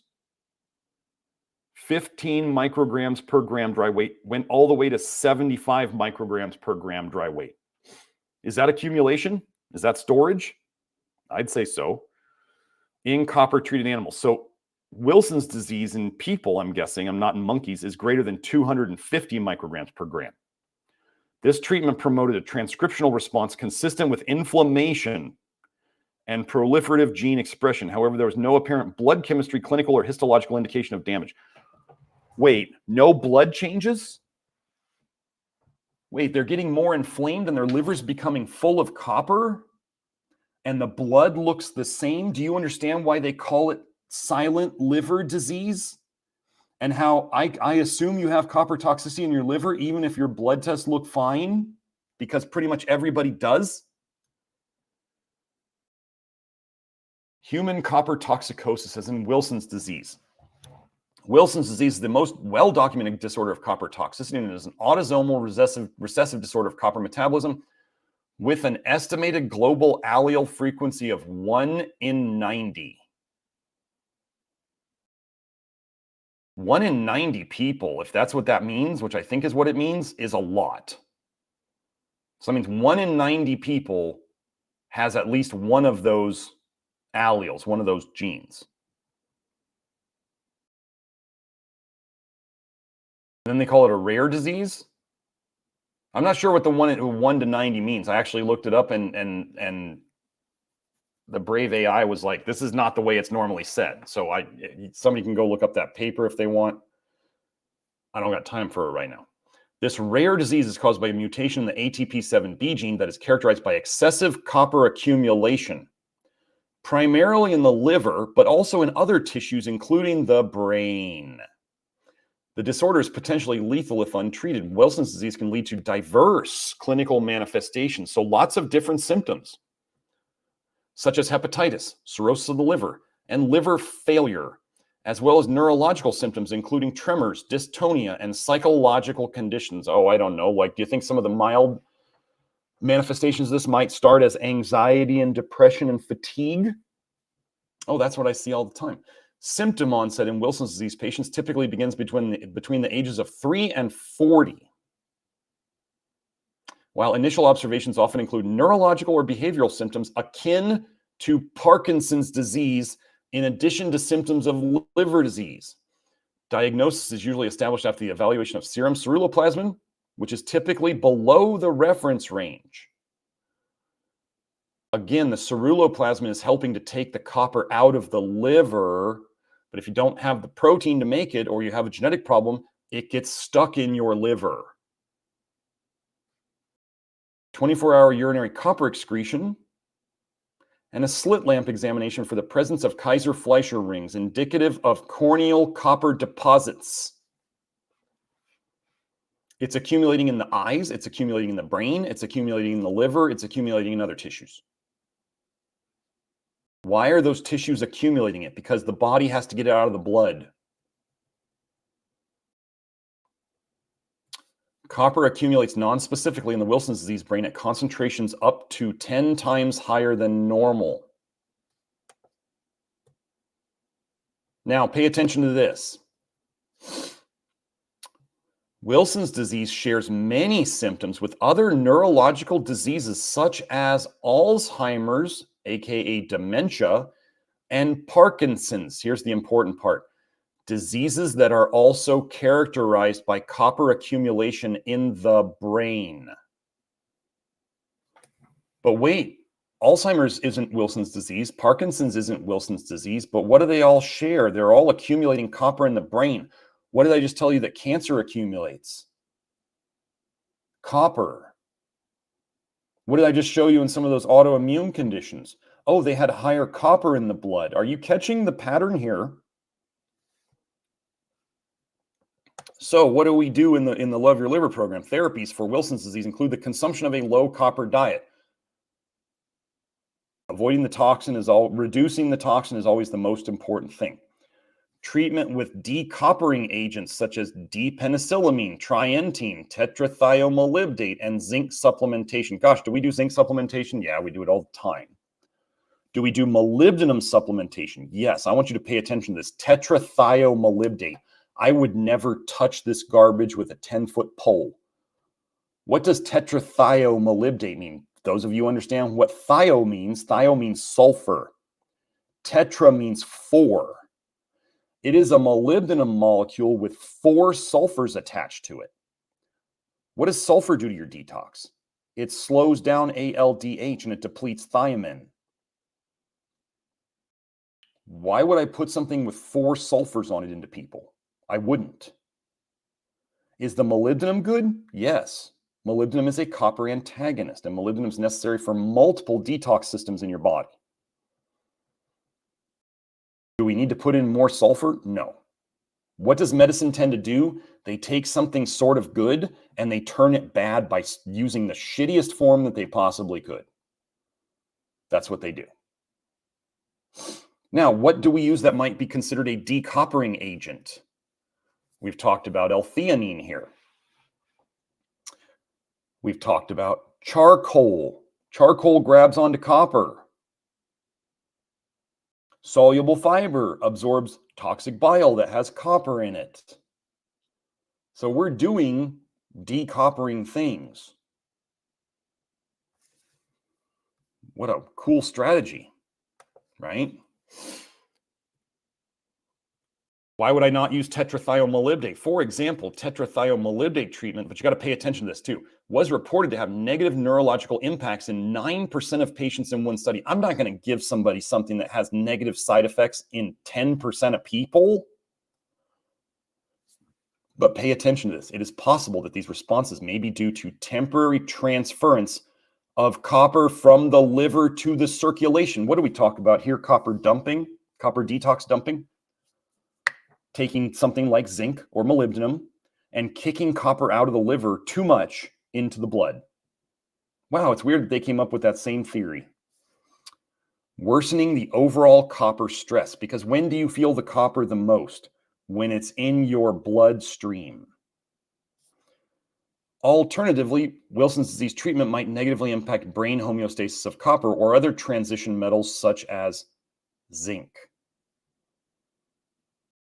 We know that really copper toxic people can have issues with taking zinc in the beginning. And as you'll see in the Wilson's disease studies, there's some people who don't do so hot on zinc, and some people who do amazing on zinc. And some people do the penicillamine and it takes the copper out of their liver and they do better. And some people do terrible on penicillamine. What is the treatment approach that we use in that situation? What do I say all the time? Doc, it hurts when I do this. Well, then don't do that. So what do I need to know about zinc? If I give somebody zinc and they say, I don't feel good when I take this dose, or I don't feel good when I take zinc, then you don't take it yet. Hey, let's try binding up the copper more with things like charcoal or soluble fiber or things that you do tolerate. Or we reduce it more by, let's say, getting more protein in the diet via more muscle meat instead. And zinc from meat is generally much, much, much better tolerated by very copper toxic people than supplement zinc is. Okay, what if people don't do so good on charcoal or soluble fiber, but they do well on zinc? Then we give them the zinc. So they're doing studies here, so they're going to give people whatever they give them. We're out here in the real world doing this on real people, where we don't want people to drop out of the study because they don't feel good. We want to figure out what does make them feel good within our framework. Okay, so non-Wilson copper toxicosis. So people can get copper toxic if they don't have Wilson's disease. Do you know there's people out on the internet who will say that the only people who have problems with copper toxicity are Wilson's disease people? How much do you think they've looked into the research? Do they even care? It's like the people who will say, oh, as long as your kidneys and your liver are functioning, your detox is fine. These people may be the dumbest people I've ever come across. Like, just because your car can run, does that mean your car is running optimally? Absolutely not. That's the dumbest thing I've ever heard fairly smart people say. Okay, non-Wilson copper toxicosis is also recognized in several other liver disorders, including idiopathic copper toxicosis, copper toxicity that they don't know the cause of. Endemic Tyrolean infantile cirrhosis and Indian childhood cirrhosis, which can all manifest as cirrhosis without copper accumulation. Let me just say something here. This is a pattern that I have noticed in my clients, in my Indian clients. What is something that as a culture, Indian folks don't tend to eat either much of or at all? Red meat. What is the highest food source of zinc? Red meat. What do you need zinc to counteract? Well, you need to counteract copper, but you also need it to counteract vitamin A. What do I see come together all the time in just about everybody? Vitamin A toxicity and copper toxicity. So it's really hard to fix. I found that overall, Indian folks who come to me who have done Accutane or whatever, they are some of the hardest to fix because their diet setup is against what needs to happen. And that's just the nature of the beast. This is something you notice as in practice. I have had the most trouble with fixing Indian folks who don't eat enough or don't eat any red meat. So why would there be Indian childhood cirrhosis? Probably because their mother's diet is deficient in zinc, and so the baby can't be any better than the mother. Okay, so they manifest as cirrhosis with copper accumulation. These diseases are characterized by liver copper accumulation without the mutation, though they do appear to have both a genetic and an environmental, as in high copper in the diet, component.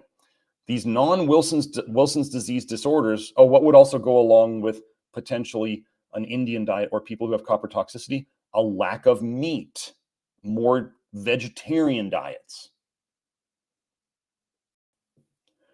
These non-Wilson's disease disorders associated with liver copper overload have varied phenotypes, varied ways they express themselves in the real world, including onset in infancy as opposed to later in life as in Wilson's disease. The divergence of ICT onset, that's idiopathic copper toxicosis, that's the one they don't know what causes it, onset as well as pathology from that of Wilson's disease is proposed as a synergy between an unknown genetic factor and high dietary copper. Well, what if what they think is an unknown genetic factor is actually vitamin A toxicity? Think about that.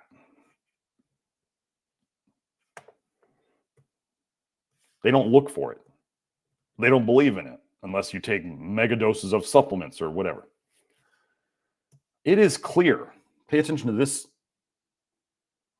line. It is clear from both Wilson's disease and non-Wilson's disease copper toxicosis that copper accumulation is hepatotoxic, liver toxic, as determined by clinical values indicative of liver injury. This is blood tests, AST, ALT, GGT, that kind of stuff.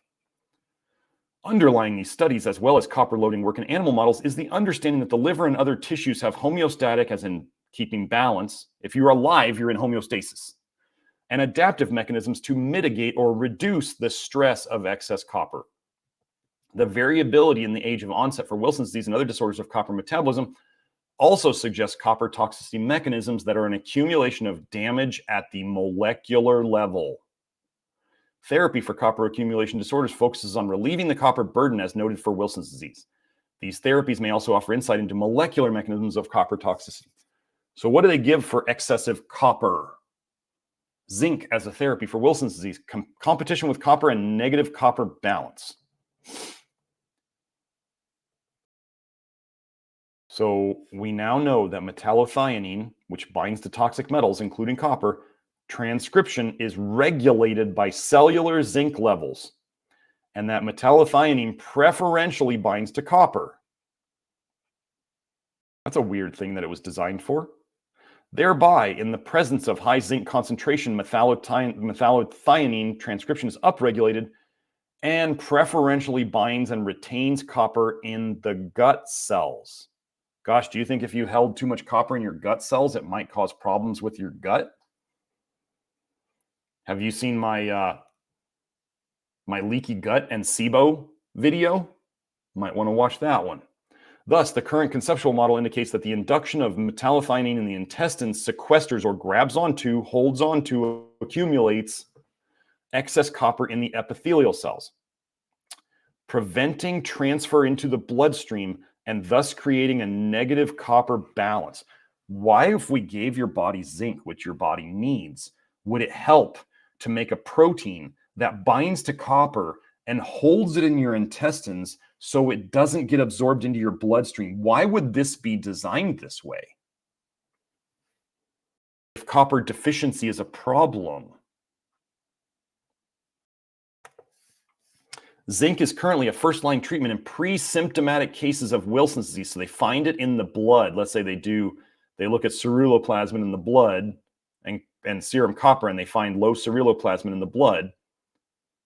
So they found it, and then maybe they do the genetic test. But they don't have symptoms yet. So they have the disease, but they don't have the symptoms. What do you think would lead to them getting the symptoms eventually? Enough copper accumulation, because it's toxic. First-line treatment in pre-symptomatic cases, as well as long-term treatment of recovering symptomatic Wilson's disease patients. Oral zinc is supported by long-term clinical studies that report improved hepatic liver, neurological brain, and excretory symptoms. As in like poop and pee and bile. Studies that include both zinc and chelator pharmaceuticals are included in Table 1. These findings indicate positive outcomes in a number of trials and retrospective studies for both zinc and chelator treatments. Most of the time when they talk about chelator, they're talking about penicillamine. I'm not going to go, this is just 3 pages of tables. Zinc is well tolerated among Wilson's disease patients in long-term studies, particularly when compared to D-penicillamine. Oh, you mean a mineral that is essential to our life is tolerated better than a pharmaceutical chelating agent? Shocking. And it has relatively few side effects, chiefly gastric irritation. My tummy hurts. Okay? If you're taking zinc, you always take it with food. If you're getting an upset stomach from zinc, take it with more food, or take it later in the meal, maybe after you've eaten everything. Try it with a heavier meal. Okay? Take less. If you can't take it at a certain dose, take less of it, or spread out your doses more, because it's a dose-dependent response. So you can you could take the gastric irritation may actually be because zinc does increase bile dumping. Zinc increases bile production and bile dumping. So if you take a lot of zinc, it may dump bile, and some of it may go back up into your stomach and cause the tummy ache or the nausea, or even I've seen my own brother. He took a zinc gluconate lozenge on an empty stomach when he was not feeling good. He was sick, and I watched him, like, empty stomach, high dose zinc gluconate lozenge. He threw it up in about 10 minutes. Do we really think that the body is rejecting the zinc, or did the zinc cause something like a bile dump that went back up into the stomach, and then the body says, I want this out of the stomach, so we're going to throw it up? Okay, but that's the stomach ache from zinc. It's easily fixed. Take it with food, take it with more food, take it with heavier food, take it later in the meal, or even later in the day. If you don't get along with it at breakfast, take it with lunch or dinner, and you'll probably get along with it a lot better. Zinc acetate, don't ever use any acetate minerals. Again, as I tell you, modern medicine, whenever they use a mineral supplement or whatever, they use the worst form possible. is approved as a Wilson's disease maintenance therapy in the United States and Europe, while other salts, including zinc gluconate, zinc sulfate, and zinc picolinate, this is one of our favorites, are also available as nutritional supplements. A single center retrospective study reported similar therapeutic results with different salts. So they're saying these other ones, they got similar responses. Treatment with zinc appears to improve neurological Wilson's disease symptoms over long periods of time, as in greater than 1 year. What studies do we like the most, folks? Human studies that are long-term. Human studies that are long-term. What are they saying about zinc in Wilson's disease? Oh, it's good long-term in humans. Other responses to oral zinc include decreases in both non-ceruloplasmin-bound plasma copper. So there's less free copper. That's a good thing. And 24-hour urinary copper excretion with improved, so more copper is leaving in your pee, and improved markers of liver enzyme function, as in lower liver enzymes. Now, what do they say here? In cases of hepatic failure, the liver is failing, copper chelators such as D-penicillamine are more effective at preventing hepatic liver deterioration. These people are at liver failure, folks. Do you think they're making a lot of bile and getting rid of it? Or do you think their liver is basically shutting down and breaking down? So we need to, at that point, helping the liver. We're not trying to make the liver run better. Like zinc is going to make the liver run better. If your liver is so far along, you're at liver failure, you're going to need to just directly help it out by getting, like, scooping out the poison with a chelating agent.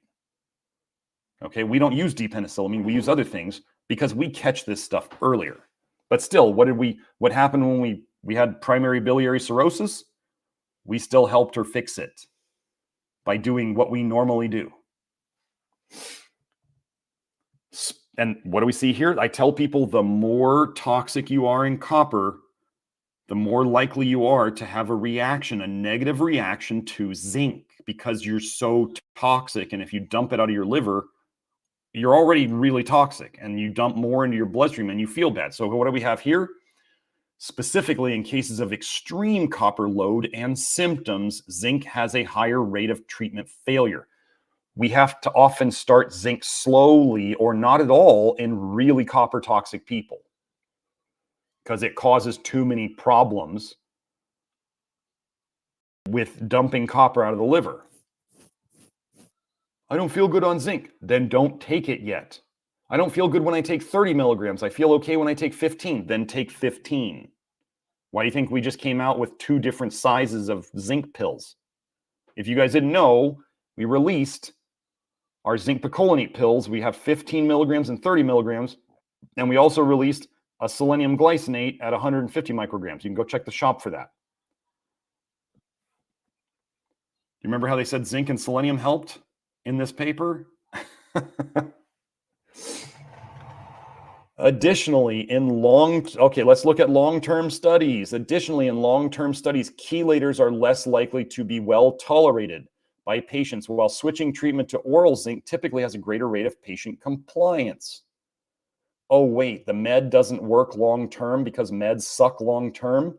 Meds are temporary band-aids to get people out of the deepest doo-doo?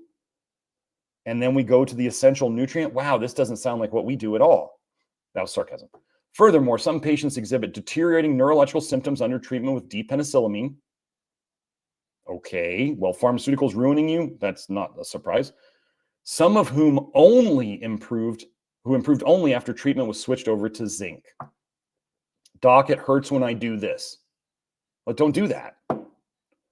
This is thought to be due to an increased mobilization of free copper that is associated specifically with D-penicillamine. Okay, folks. Anything can cause anything. When you take detox things that stir up copper or detox copper, you can stir up copper and aggravate your symptoms. But Dr. Smith says to take charcoal, and I don't feel good when I take charcoal. Then don't take charcoal. Dr. Smith says I'm probably zinc deficient, but I don't feel good when I take zinc. Then don't take zinc yet. Yet is a key word. We often see people tolerate zinc better and better as they go along in the program because they've detoxed copper enough to then take more zinc. These are treatment concepts you won't hear other places. I don't know why. I just spent the whole last weekend teaching people how, the seminar. I did my hair and blood testing analysis seminar. It will be available for purchase. If you didn't go to it, it'll be available soon. But we just did that. I was teaching them how to apply all of these sayings that you hear me say over and over. I'm teaching people how to do what I do. I can't say that anybody's going to be me in the future, but I'm teaching people how to do what I do. But yes, anything you take that is a detox agent can stir it up and cause you to feel more toxicity symptoms. How many of you took chelating agents for toxic metals and you felt worse when you took them? You stir up toxicity when you detox. So you gotta watch your dosing and what you take. The induction of metallothioneins by zinc suggests that copper excess may interact with or influence cellular zinc handling machinery, and that this interaction may extend beyond the intestinal epithelium targeted by oral zinc therapy. So see, they're not even thinking about fixing zinc deficiency in the system. They're just thinking about zinc helping you to not absorb it. The discrete response of metallothioneins to both copper loading and zinc therapy, as discussed above, suggests that copper excess might selectively target other zinc-associated symptoms. Wow, the copper toxicity is causing zinc deficiency to get worse? And so the global therapeutic effect of oral zinc treatment in Wilson's disease is illustrative of this concept. Toxicities will cause deficiencies over time. They're saying here that excess copper toxicity will negatively affect your zinc systems. Are you following? This is just proving, they're just saying again and proving my theories are likely correct. So why is it so important? Why is our primary priority in this whole thing to avoid putting toxins in the system first? Because a toxin that never enters your system doesn't have to be protected against. And a toxin that never enters your system doesn't deplete your nutrients. And a toxicity that never enters your system doesn't cause any damage before you can either protect against it or excrete it.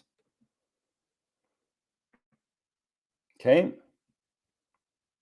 Don't be there is the saying. Like, if a toxin never comes in, it never causes any damage. Copper that you don't ingest cannot contribute to copper toxicity problems in your system. Vitamin A you never ingest cannot contribute to vitamin A toxicity symptoms you already have in your system.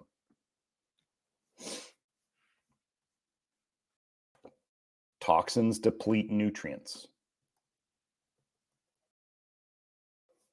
If you increase your detox rate by using nutrients, you can actually increase how fast you lose those nutrients. We see this on tests all the time. You start detoxing more. What do I think the detox setback is that Grant talks about when they don't really, over there at Grant's forum, I mean, a lot of them there don't understand anything, but they don't understand that the detox setback or other people who try to talk smack about what we do here, it's probably either the people's detox. So if you're more toxic, you detox more slowly. So as we make people less toxic, they start detoxing faster. They start making more bile and dumping more bile, and they can increase their symptoms. So what do we often hear here? What do you hear in this place here? We're often telling people slow down. But also the detox pathway, the detox process, because we're ramping up detox, can then deplete the nutrients that are necessary for detox. So let's say you stir up copper. And as they're saying here, copper can cause zinc depletion or zinc deficiency problems. So if you continue stirring up copper too much, You could deplete the zinc you're eating. You could deplete the zinc you're supplementing faster than you can put it in. Doc, it hurts when I do this. Well, then don't do that. Back off, slow down, maybe stop, take a break. Stop pushing so hard, everybody.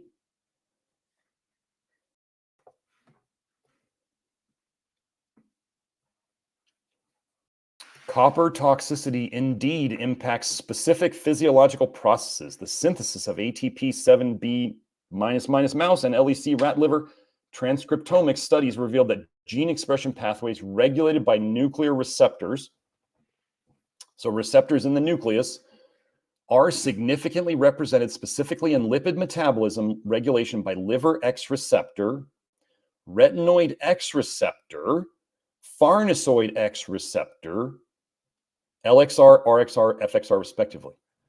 I showed in another video here that you don't have to, they call it a retinoid X receptor. It does not mean you need vitamin A to do it. But do you see how copper is affecting a receptor that they associate with vitamin A? And what do I say comes together?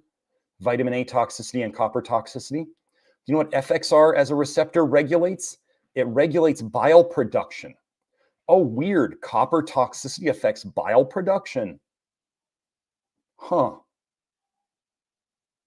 Crazy. And it's probably a negative impact.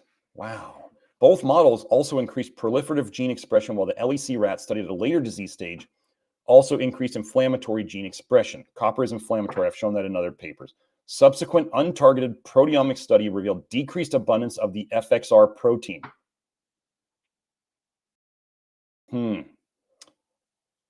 Bile production. As people become more and more toxic, they tend to make less bile, and the bile is more toxic. It's more concentrated. So it does more damage even though there's less of it. This is why as we get people less toxic, they start making more bile. So decreased abundance of the FXR protein in 6-week-old mice, linking suppressed gene expression to a decreased abundance of a specific transcriptional activator.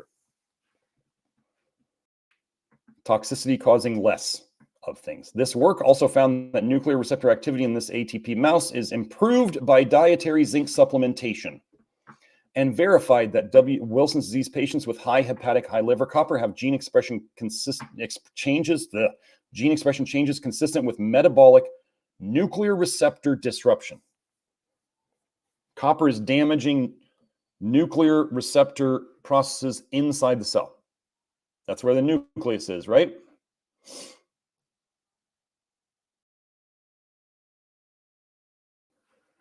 Okay, zinc. So remember, they did all the apologetics at the very start of this paper for copper. They're like, copper, you need it for this, you need it for this, and it's good for you, and it's helpful, and you don't want deficiency. Let's go over how important zinc is for you. And if you read this and then you go back and you read their copper stuff, you're going to find out that zinc is way more important throughout the body than copper ever was.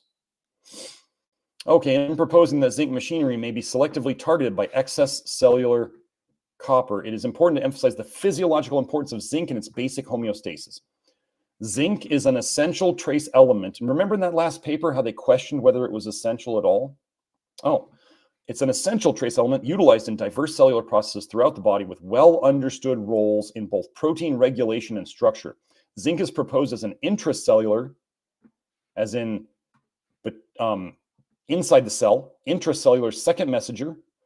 Zinc is a direct caspase cofactor in the regulation of the apoptotic cascade. Well, wait, cancer is high in copper. Zinc is anti-copper. Oh, that's an interesting connection. And has been implicated in neurotransmitter regulation. How many of you feel better mentally when you take your zinc? And in cardiomyocyte function, heart muscle cell function through the regulation of ryanodine receptor 2. A crucial cofactor, zinc is integral to the function of over 300 enzymes throughout all 6 classes: oxidoreductases, transferases, hydrolases, lysases, isomerases, and ligases. The cellular concentration of zinc is tightly regulated by the orchestrated function of zinc-specific importers, exporters, and storage proteins. Of course, it's tightly regulated. You want to have it where you need it. 300 enzymes. Zinc handling proteins are made up of two families. The ZNT family functions to lower cytoplasmic zinc concentrations by transporting metal ions out of the intracellular space, acting as exporters. Inversely, the importing ZIP family functions to raise cytoplasmic zinc concentrations by trafficking metal ions into the intracellular space. Metallothioneins play a crucial role in the storage and buffering of zinc, with 4 distinct members of the family able to bind zinc ions. Let me tell you something, folks. Now, zinc is technically, just so you know, zinc is technically, quote unquote, a heavy metal. Copper is a heavy metal.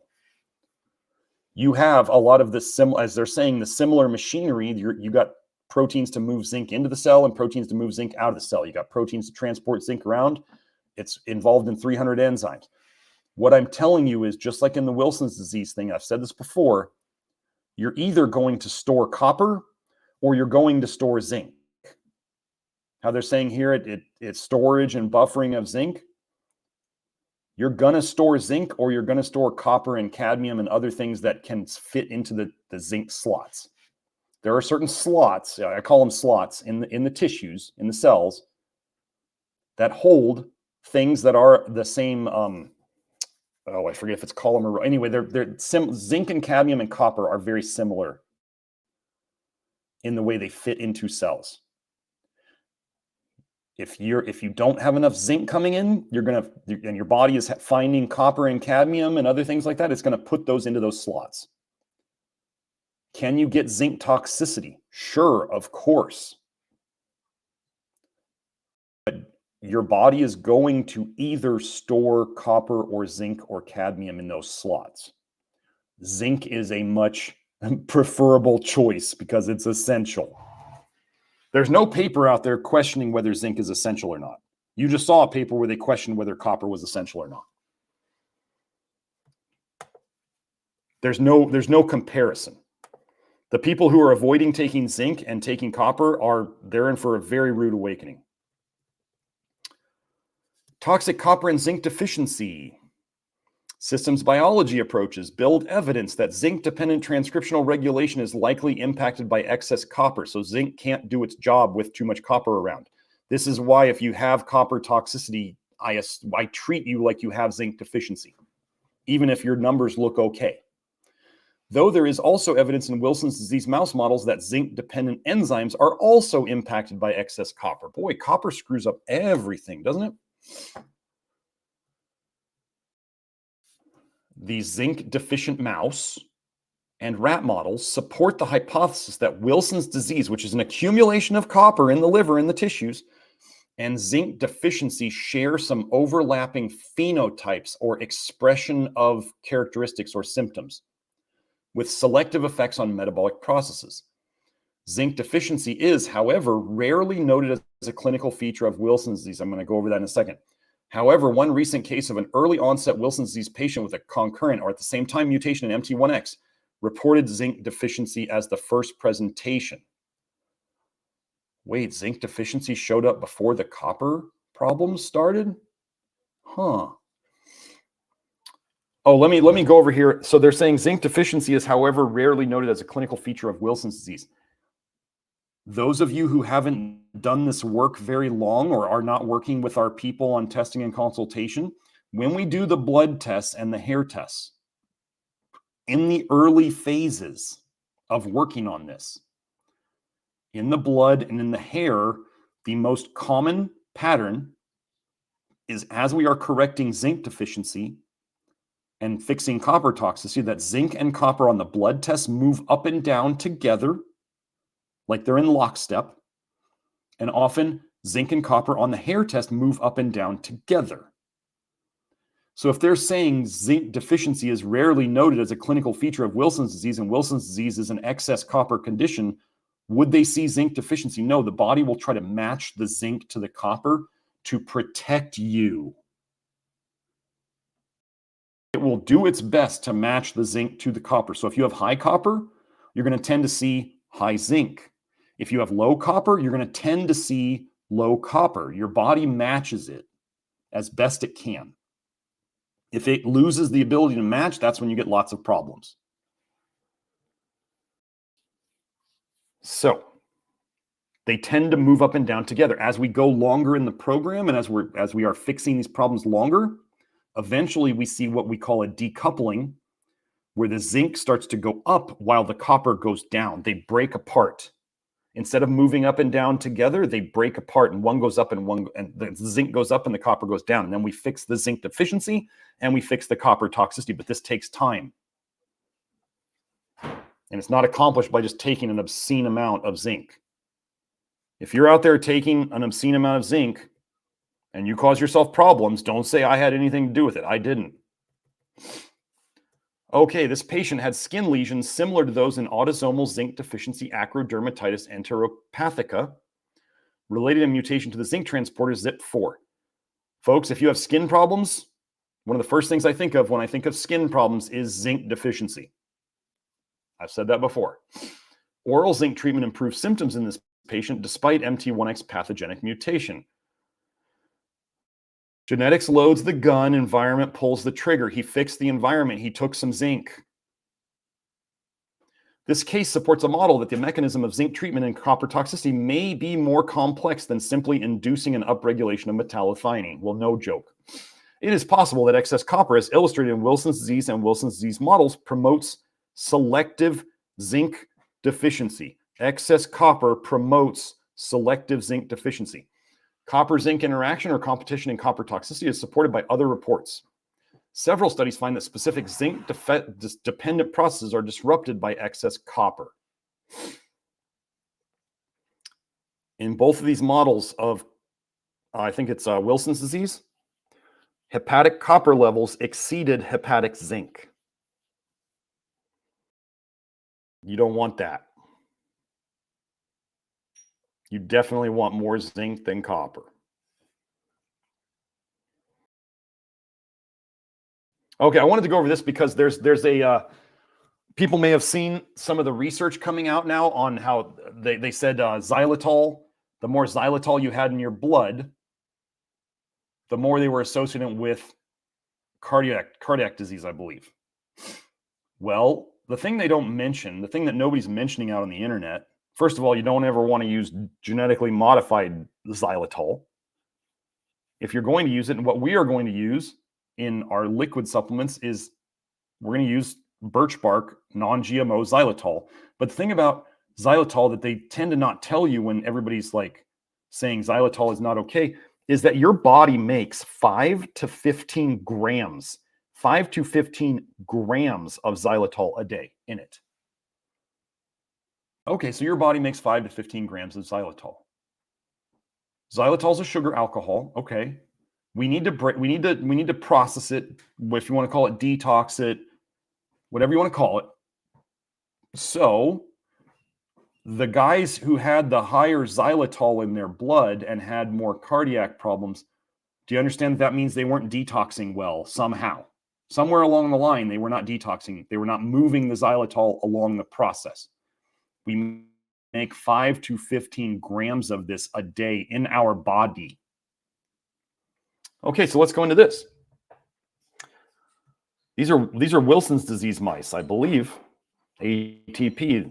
Indirect readouts from metabolite analysis also find twofold increases in sorbitol and xylitol levels in the livers of, I think these are induced Wilson's disease mice. So high copper mice, more xylitol and sorbitol. They're not detoxing well, along with a decrease in glyceraldehyde 3-phosphate. Well, this is one of the things that glycerol can turn into. It's one of the things I believe that glucose can turn into, an aldehyde.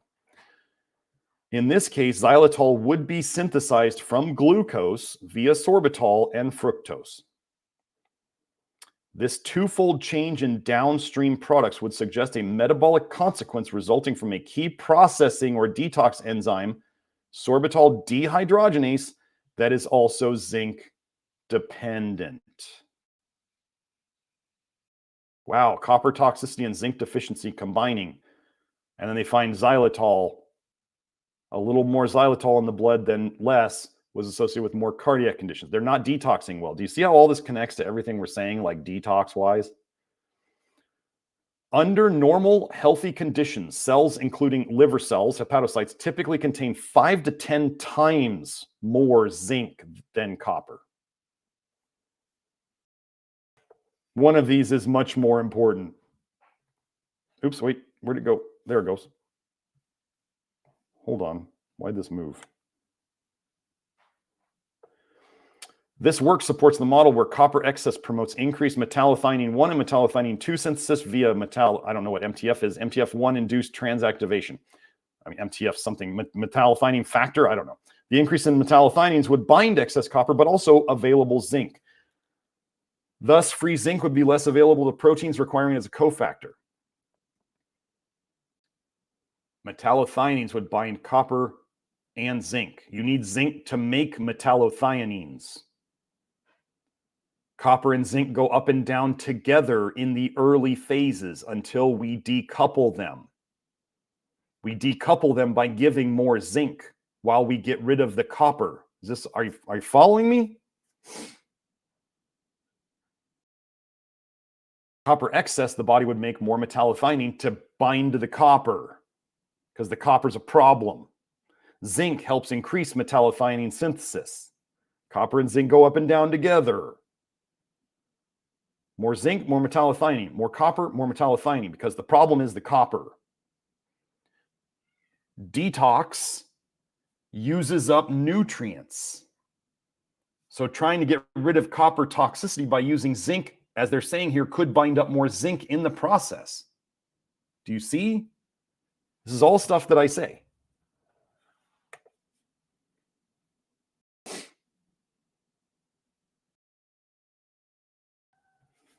The above observations suggest that copper toxicity may be mediated by zinc deficiency or selective impacts on zinc processes. It is notable that zinc deficiency has been associated with liver cirrhosis. Wait, what else is associated with liver cirrhosis? Copper toxicity? Oh, additionally, zinc deficiency may manifest as a spectrum of clinical features, including cerebral, brain, and immune system dysfunction, changes in taste and smell, loss of appetite, and impaired drug elimination. Your detox sucks. Gosh, you need zinc to run detox? Who would have thought? Furthermore, 10% of the human proteome includes a zinc cofactor. That's pretty important. The importance of zinc in cellular and metabolic processes cannot be overstated. Dietary zinc is shown to prevent copper poisoning in sheep. Zinc deficiency is commonly reported in chronic liver diseases, while copper deficiency is rarely reported.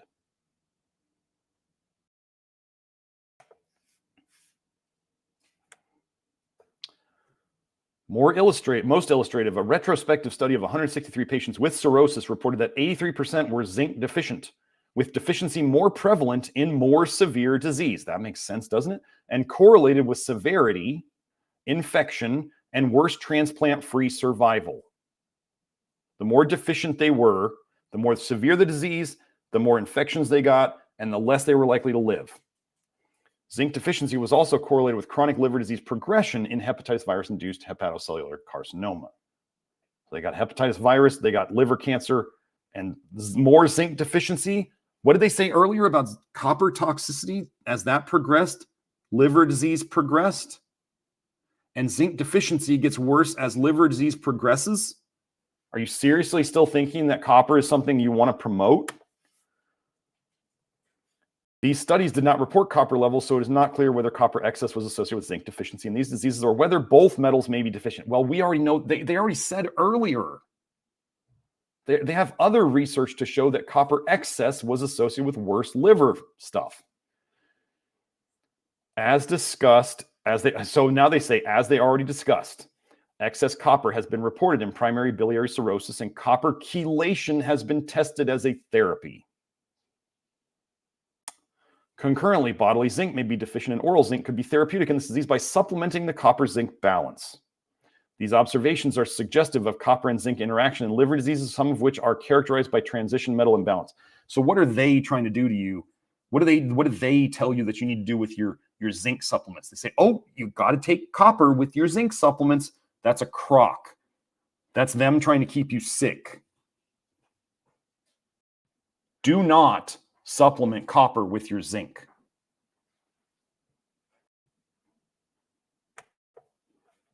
And also, don't take stupidly high amounts of zinc. Both of those are dumb. Conclusions. Wilson's disease patients, as well as animal models of Wilson's disease, have provided substantial insight into copper toxicity and potential therapies. The reducing environment in cells, as well as detoxification mechanisms such as metallothioneins, likely mitigate or reduce, doesn't mean make go away, mitigate is reduce, much of the potential oxidative damage from copper, but may additionally result in the disruption of zinc systems. It is plausible that oxidative damage observed with copper toxicity is secondary to other specific zinc-related metabolic consequences that are ultimately cytotoxic, toxic to the cells. Further research may extend these questions of copper interaction with zinc machinery to other organ systems where copper accumulation is observed. Oh, there's other organ systems, including studies in neurodegenerative Alzheimer's disease and Parkinson's disease, which, if you remember, they had higher copper levels of accumulation in the brain of Alzheimer's and Parkinson's. I show copper toxicity is connected to every single disease in my live streams. Okay.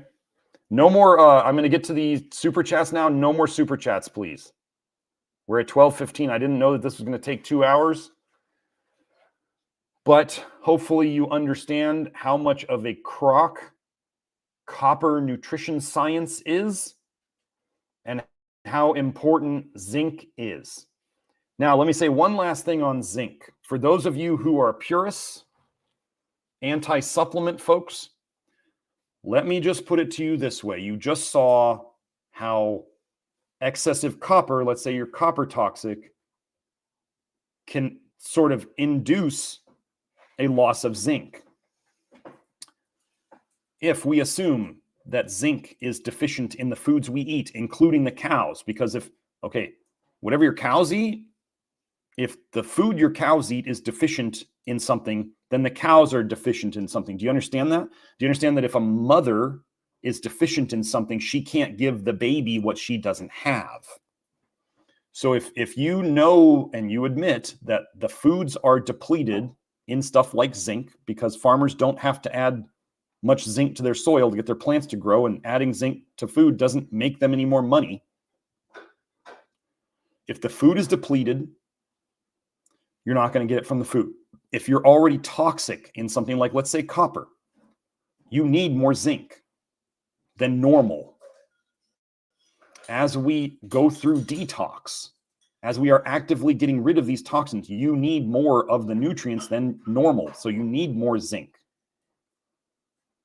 So if the food doesn't have it in it, if you're not getting, if you are detoxing actively, and if you refuse to take any supplements, and if you're toxic in something, do you think you're ever going to catch up?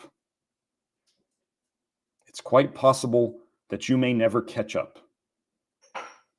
Do I still think that Grant Genereux may have a zinc deficiency going on, even though he eats a pound or whatever of meat a day? Yeah, absolutely. Do I think lots of people out there doing this process who choose not to supplement zinc and do not measure their zinc are potentially deficient in zinc? Yes. The only people who I see with decent zinc levels in the blood and lower copper levels in the blood are all muscle meat carnivores. So unless you want to be an all muscle meat carnivore and maybe throw in some soluble fiber sources on top of that, I don't want to be an all muscle meat carnivore. That diet sounds like I just wouldn't even want to live eating just meat all day, every day. I don't want to even do it. So I'm going to supplement zinc. That's just the way it is. So let me get out of this. Joe, if you can just put it on my normal screen. I'm going to close up this PDF.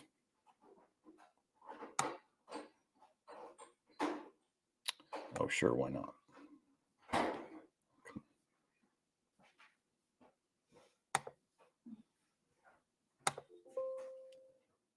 Oh, goodness. Sorry, I got to get out of this.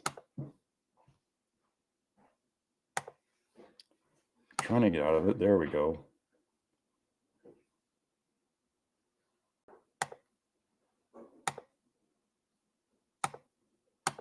There we go. We're back. Okay. So let me see. One Joe brought up a good point. One of the things where we were seeing where copper was accumulating in the bile ducts, and also primary biliary cirrhosis, obviously collecting copper in there and damaging the bile duct. Lactoferrin, which we do offer in our store, lactoferrin has research on it, specifically helping to repair the bile ducts and increase the production of new bile duct cells. So that is one of the reasons we use that. I would not be surprised if I could go find that lactoferrin could reduce copper or does reduce copper in cells. I would not be surprised at all. So thanks for showing that, Joe. Let's see. Let me find the Joe. Are you putting up the? I see Michael's. I see Michael's super chat. I guess I'll just start with that, Joe. I'll let you go in order. Would it be a good proof that L-theanine rises or increases copper excretion with a 24-hour urine test, collecting urine for a day and sending it out to be analyzed for copper content? Are there any other routes for it to take copper out? Okay. Well, yes. There are. I mean, okay. So yes to your question. Normally we're going to get rid of most of the copper, as you saw in that first study. If you go back and look, most of it comes out in the bile. So most of that is going to show up in the poop.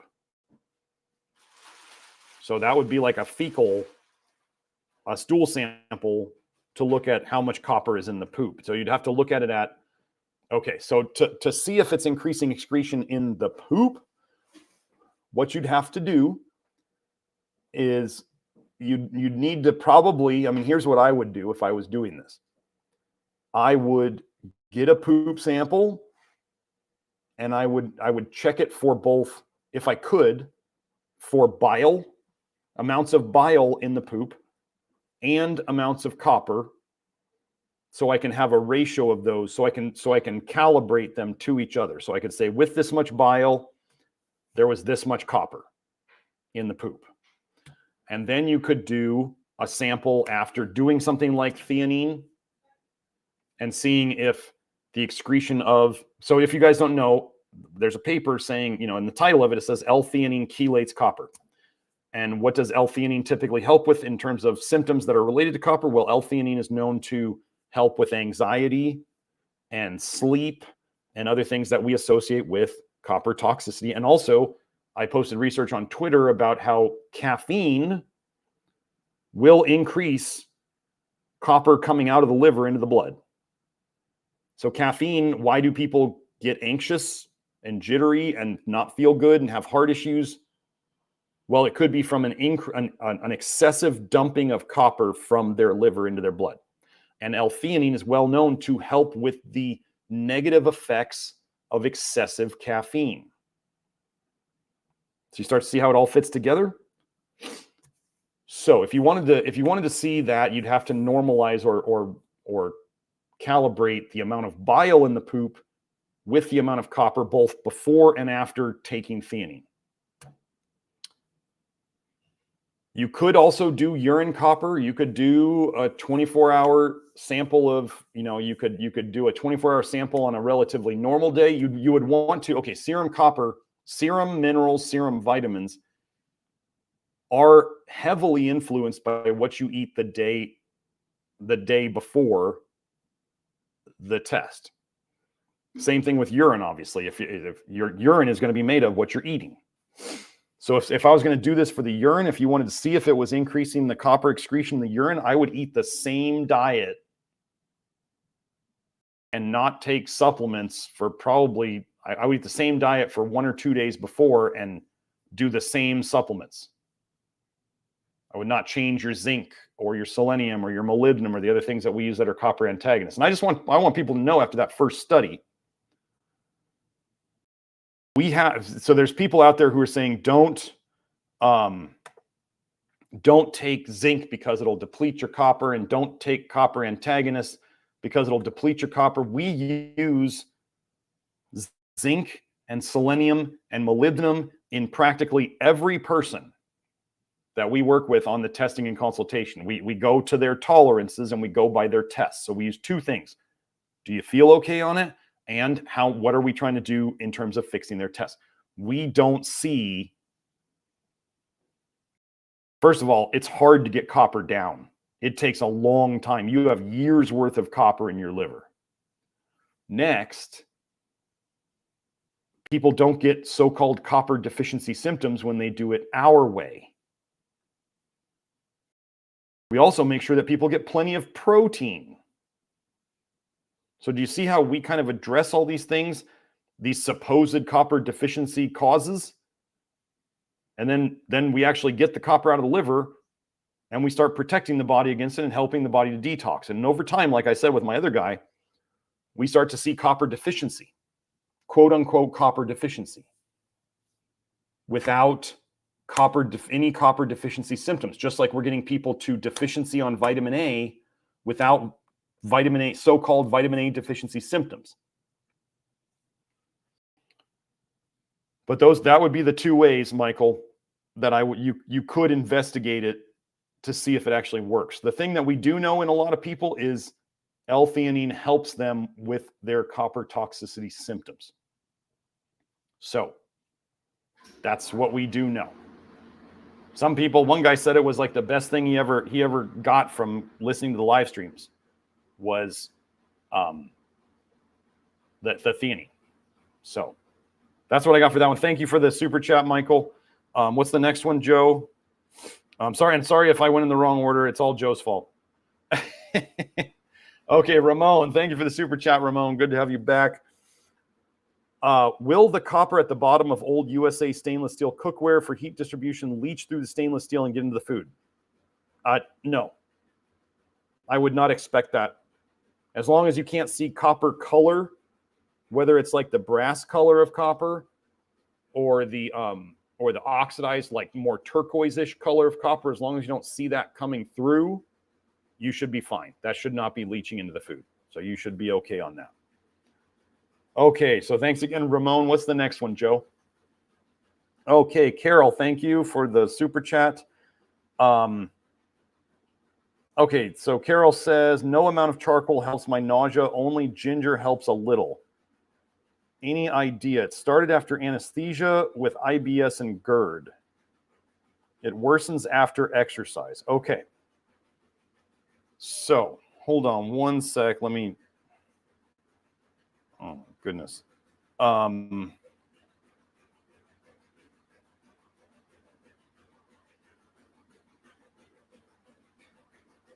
on. I don't know if you guys can hear that in the background, but I sure can, and I want that sound off. So no amount. So one thing you could try, Carol, if you go and you watch my GERD episode, which you probably have, is that charcoal can help, but also alkalizers could help. So sodium bicarbonate or potassium bicarbonate. You still just remember, if you're going to take either of those, you still have to figure in that you're taking in sodium and potassium, which can affect your electrolytes. So the bicarbonate is what does the alkalization or the deacidification or the buffering, whatever you want to call it. But you could try that and see if it helps. Now, ginger, if ginger helps right now with this and nothing else does, I'm okay with that. You could also try, I mean, you might as well give it a shot if you haven't tried it already, like acupuncture. There are some acupuncture points or acupressure points specifically for nausea. You could just look those up, but you might want to go get an acupuncture treatment. Acupuncture treatment is sometimes it does amazing things. Most of the time, I don't think it's addressing any of the causes. It can just help with the symptoms, but sometimes things, happen, and acupuncture is cheap and easy to find. It started after anesthesia. Now, the thing about it, if you can say, for those of you who can say, my health or my life was never the same after I took this medication or I was exposed to this toxin or whatever. That is the best indicator that homeopathic detox therapy can help with that. So I would try to find out, if you don't know already, I would try to find out from the doctor who did the surgery what anesthetics they used. And I do know that there is an anesthetic remedy, a combination remedy for anesthesia in the in the stuff we have available, and the homeopathic detox therapy articles on how to do it all is in the Love Your Liver program. Homeopathic detox therapy, when you hit the right remedy, and when it's fairly obvious, where you can say, after this medication, my life was never the same. Like the most common one we have is people doing Accutane or birth control, because that's how they find me, right? But when you have other medications that are fairly classic for my health was never the same after this, that would be a good time to do the homeopathic detox therapy. And then also in that first round of the homeopathic detox therapy, you would be doing the Polybowel Plus, which would help as kind of a reset for your gut biome, which is obviously involved in GERD and reflux. I would be careful of any agitators. Okay, so you mentioned it worsens after exercise. So exercise is a bile dumper. It is what we consider an agitator. So your job would be to figure out what type, amount, duration of exercise doesn't cause this to get aggravated. We just don't want that. You may need to, if it's a hiatal hernia, I mean, you could also, I would suggest, if you're going to do the charcoal anyway, if you're going to try the bicarbonates, either one of them or both of them, I would suggest you probably take some charcoal with it just to soak up everything. And you could even take some ginger with it. I mean, you can do the ginger and then you can add things to the ginger, is really what I'm saying. I don't think ginger is that bad, but I wouldn't want people taking it on a daily basis thinking it's like anti-inflammatory and stuff like that.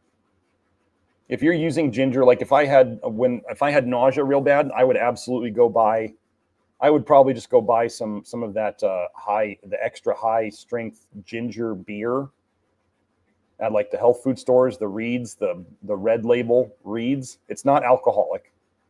Yes, it has sugar in it. But if I'm taking a medicine for nausea and it's ginger based and it has a little sugar in it, I'm not worried about it. I'm trying to deal with a symptom at that point. And I usually know what caused it, and it's going to go away soon, so I won't have to keep using the ginger beer.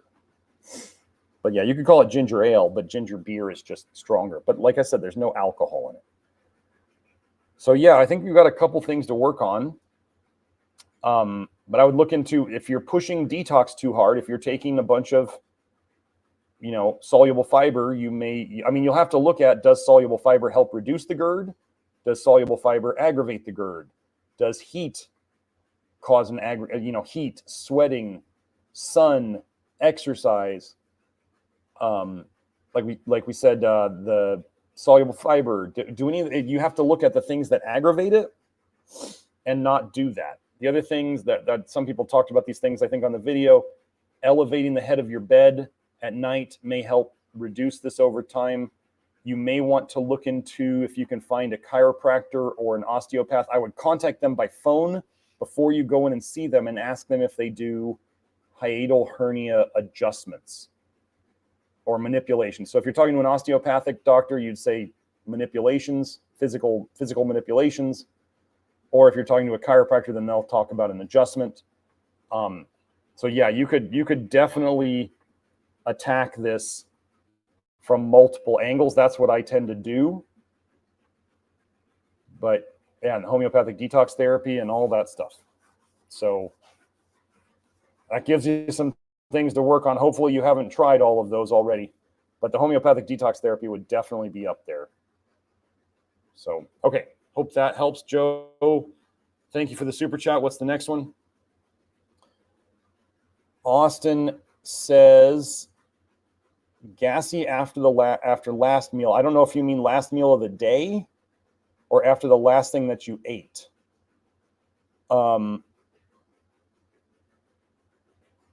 Yeah, so I don't know, Joe, if you find that gassy. So anyway, thanks for the super chat, Austin. You're fine beforehand, then you're gassy after the last meal. Okay, so you assume too much fiber. Example of low fiber carbs. Breakfast, chicken plus apple and banana. Last meal of the day or dinner. Okay, so Joe, can you bring that up again? The original. super chat.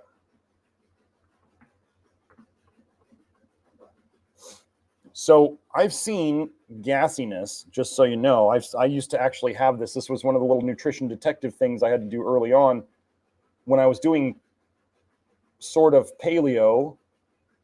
I was trying to add more, vegetables to, because I was a health nut, right? So I was adding more vegetables to my food. I don't recommend this, but I was, I'd have frozen spinach and I'd try to put that in wherever I could, and I'd have frozen peas and I would put those in wherever I could. And I couldn't figure out why I kept getting gas. Because I couldn't pin it on anything I ate right before the gas started. Finally, I started really thinking about it, and I pinned it down to when I would eat peas, like green peas, the frozen green peas that I would put into food, the gas would hit me 6 hours, almost to the minute later. So there can be delayed gas. So you'd want to look, chicken plus apple plus banana, probably not likely that it's the pectin in the apple. The beef and oats, that's definitely a big dose of soluble fiber. I don't know, the beef and toast that you say there, I don't know what kind of toast that is, if that's a high fiber kind of thing or not. But it could just be, it could be something that you're not getting along with in the toast. It could be gluten for all we know. Can we fix gluten intolerance? Yeah, I have a whole live stream on that. But oats can definitely cause some bloating and potentially some gas in people. Whatever's in that toast may be an issue. It could be too much fiber overall. But it's probably not 25 grams of soluble fiber. I'm guessing that's 25 grams of total fiber. I do tell people that generally going over 30 grams of soluble by itself fiber in a day, probably diminishing returns, and it may get a little, I don't want to say rough on your guts, but it's just you're feeding the soluble fiber bacteria so much that, what you feed grows. And if you feed soluble fiber bacteria tons and tons every day, you could potentially imbalance your gut in that way. So we're always trying to do, key thing to remember is we're always after the Goldilocks effect, which is not too hot, not too cold, just right. So there's going to be an amount of fiber. Austin, I would say you probably I would try less soluble fiber in a day, but try doing it. You could try, like, let's say doing the beef with something else that's lower fiber, or just skip the toast one night and have more beef. Okay, you've tried substituting toast for barley or beans, still same issue, and you got it 25 grams of total fiber. Okay, so yeah, I would just try, you could try a day. The very easy thing to do, if you were willing to, if you wanted to go like hardcore, would be, let's say you just do a carnivore day. And then if you wanted to re-add things, then you could re-add in, like the next day, maybe you add in the apple and the banana to breakfast, and then stay carnivore the rest of the day. And then you could add in the oats at lunch. Organic sourdough, spelt bread, yeast and sugar-free. Okay, so yeah, you could go backwards. So you could take everything out and then re-add things at like each meal and see what triggers it. You could start backwards, since it happens after dinner. You could just take out the toast and then, just have the beef at dinner. And then, you could, if that wasn't it, you could put the toast back in and then take out the oats at lunch, see if that does it. And then it's probably not the banana or the apple, but you could try taking those out at the start of the day. So yeah, just sip process. Oh, Austin likes the idea. So you are welcome, Austin. Yeah, process of elimination. But that's what I had to do with the peas. I just had to look at what I was eating and what was the commonality that I had every day. So if you're having the same, that's the thing, is if you're having the same meal daily, it's going to be relatively easy to figure it out. You just take out the suspicious thing for a day or two, see if the problem goes away. And yeah, but I would be suspicious of whatever it was at lunch and whatever's at dinner, and the grains, the oats or the bread. I'm not suspicious of grains in general. It's just some people don't get along with grains, especially high soluble fiber ones, and so that might be it. So that's what I have on that. I am late for my inner circle, so I got to get out to that. So yeah, just a reminder, you guys, the website's nutritiondetective.com. That's where you can find the testing and consultation, where we do the hair and the blood testing with me or Nathan or Hope or Kelsey. Then we have the store is there. The supplement store, we have the normal store, and then we have the VIP store for the Love Your Liver members. You might want to go check out the zinc picolinate. Like I said, we got 15 milligrams and 30 milligrams. And then we got the new selenium glycinate. I'm working on liquid minerals. I'm working on a molybdenum glycinate pill. I'm working on other fibers. I'm working on all sorts of stuff. I'm working on bringing back Kelsey's Niasoda, and we're working on the zeolite, and we got all sorts of things in process. So, because different people tolerate different things, and they need different doses and all that stuff. So anyway, we had a great seminar this weekend. We'll be making it available for people to purchase at soon, at a later date, but soon. And then, yeah, so we'll still keep doing this. This is number 5 of 6 of the Idaho series for now. Like I said, I don't have good uploading here, so I don't have my video on. But I'll be back in Tucson in 2 weeks, back in my normal studio. And then, yeah, I'll be getting on some fun topics once we start again. So, okay. Thank you all for coming. Have a great weekend. Don't go too crazy with the political stuff. Remember, trust no politician. Okay. I'll talk to y'all later. Bye now.